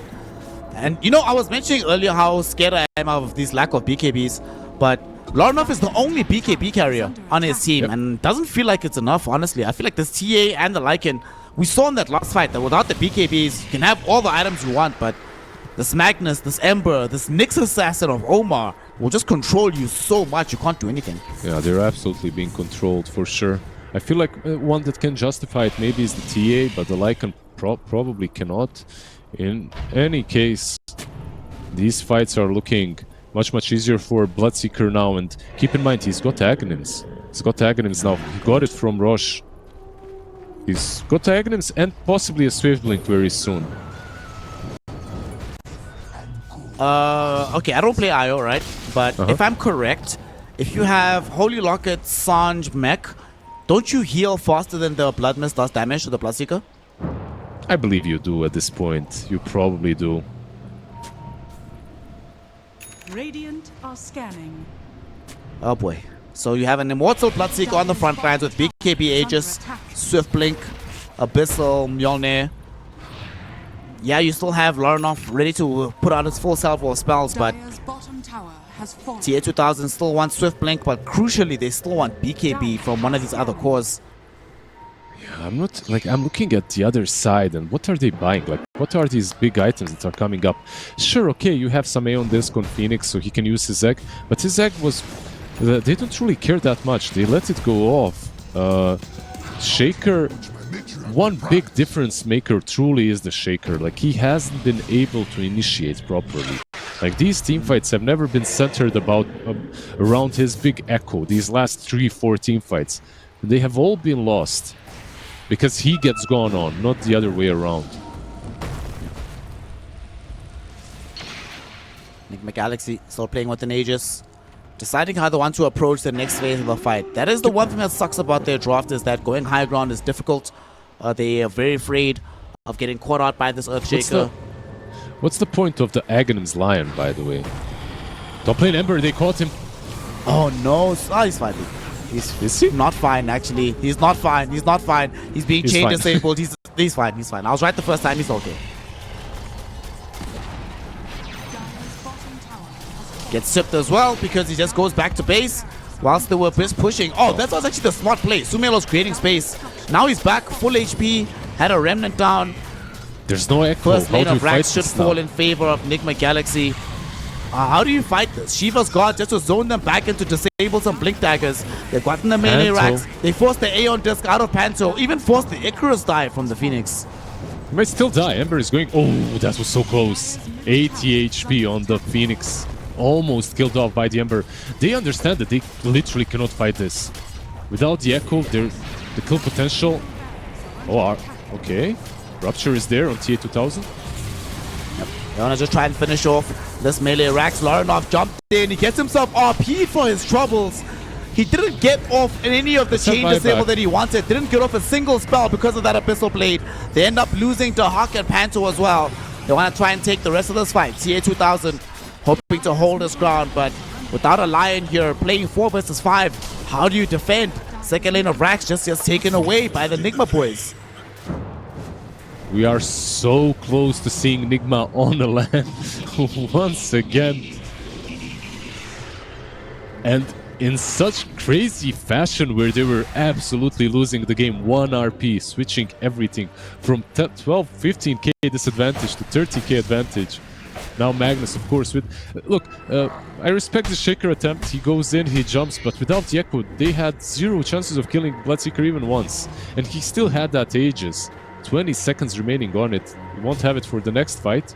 And CHIMERA, they will have at least the Echo this time around to play with. Yep. But I feel like it might be a little bit too big of a hill to climb up to. On the bright 31K. side, brother. On the bright side, silver lining, Aegis has just expired. So there's no Aegis for them on the side of Nigma. So they have to be very careful about how they approach this next. They did not grab a cheese either. It's only Roshan number 2. So I'm not sure if they're going to feel fully comfortable coming up the hill. It was Aghanim's rush. So stop. Oh, they got the die side. Yeah, you're right. Yeah. Correct. Still, you are correct about the cheese. They don't have the cheese. They do have a double damage on Bloodseeker, though. This is so juicy. This is one of those moments where it's too tempting. And honestly, with how tanky he's been, with the Blood Mist, with the help of GH right behind him, why not, right? Might as well just go in, see what you can claim with this double damage. But also, simultaneously, you've also gotten a full set down bottom, half a set down middle. What's the rush? You're winning the game pretty hard right now. Yeah, arguably, there's no big reasons to force it. Like, you can still wait. You can even go for the next Roshan if you want to play it that disciplined, right? Or if you just find the right target, you initiate. It's kind of more or less on Sumail to poke, and if the right targets present themselves, then you can jump in with maybe RP, with maybe Nyx Assassin. If they don't, you can just wait. Magnus has a full Arcane Blink, by the way. Also, I don't know if you agree, but I'm seeing why so many teams have been banning the Bloodseeker against the Nigma Galaxy. Whenever they've been trying to play this super active playstyle with Miracle joining in on these fights, being able to get involved. We've seen it from his Slinks, we saw it from his Night Stalker, saw it from his Bristleback. Even when they won, it wasn't necessarily the best. However, here with this Bloodseeker, yeah, I see it, I understand.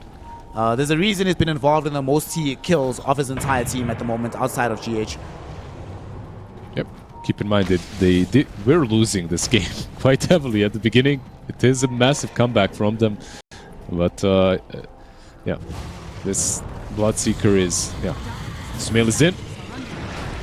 Sumail goes in, gets himself fissured for now. They will turn their attention towards 1J. Rupture out onto this Lion. They want him down and they will get him. Sumail. Dominating streak, forcing an early buyback. And this is a double Siege Wagon wave though. So even though Lion does buy back, the tier 3 tower is almost dead already. Miracle has so much HP, so many ways to take this fight. How do they want to engage this? They zip forward with Sumail. He finds the Earthshaker. Just wants to disable this Blink Dagger, prevent the instant initiation. Whenever he's doing this, Miracle is hitting the tower. This is great team play from Nigma Galaxy. Yeah, this is basically all he has to do. Just poke, be in the back. Something we discussed before, right? Like, how do you approach these crazy fights? You just have to poke them in the back. Give some info to the Nyx, to the Magnus, to the Bloodseeker, so that they can play accordingly. As long as you're creating chaos, hitting them with Shivas, they can't blink on you.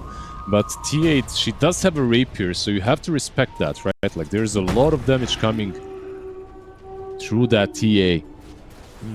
And if she gets the right crits, like Blood Mist or not, you might be dying. Okay, brother, I'm very conflicted right now because I think Nigma Galaxy definitely deserved this comeback, given just how far behind the 8 ball they were early on. But simultaneously, I would love to see this TA get a rampage with like a couple of melt hits from the Divine Rapier. What do I do? Yeah, I'm not sure. You might get one wish or another granted because they're smoking up. They're moving top. They want to contest this Roshan once again. They've lost the fight the last time they did this. They should scout with wolves at least. Sumail isn't here for this fight just yet. He doesn't have bots either. He's gonna run he's actually into coming them. behind them, but he doesn't break the smoke. They don't see him. They don't know he's behind them. They jump in. 1J. They get the cat directly out onto this Magnus. Magnus will die. 100 seconds, but he does buy back. Sumail with the backwards initiation. They're coming in, and Miracle closing Right down here. the Templar Assassin. TA2000 is gone. 1J right now trying to run himself out, but the Blood Right gets the vision on top of him. Miracle gets the double kill because of it. Are scanning. 2 for 1. They bought back on the Magnus, but the big deal is that TA2000 on his TA just got rolled by Miracle, who not just kills him, Liz, but takes away his Divine Rapier. Takes away the game as well. Defending this without Echo, this is game basically. Absolutely insane. Every time he even tries to fight, this Bloodseeker just pops the BKB, runs them down. He's the one that needs to die in the Echo, and so far he never did. Dire's They top didn't barracks manage to are kill under off this Bloodseeker once, and honestly, he is the biggest problem. Dire's top barracks Well, the biggest problem right now is all of these heroes within the base, and you not having a Templar Assassin. No buyback available. They will buy the refresher on the Earthshaker for Larenov, but how much of a difference can you realistically make? Towers are falling before Double your echo, very maybe? eyes. He doesn't even have 1 echo. It's only going to be up again in 7 seconds. Let's see what he can accomplish here. Tier 4 towers are gone. They're Look at beating Mix. onto the Ancients. Omar He's going scouts in. him. Larenov, he wants to do it. He blinks in, gets the Echo Slam, but the RP catches him before he can get the secondary Echo. Both him and the Hawk are dead. So is going to be Panto. And GG, well played, is called. Not only do Nigma Galaxy win Game 3, not only do they secure placement at ESL One Raleigh, but Nigma Galaxy have finally, listen, broken the MESWA curse and gotten themselves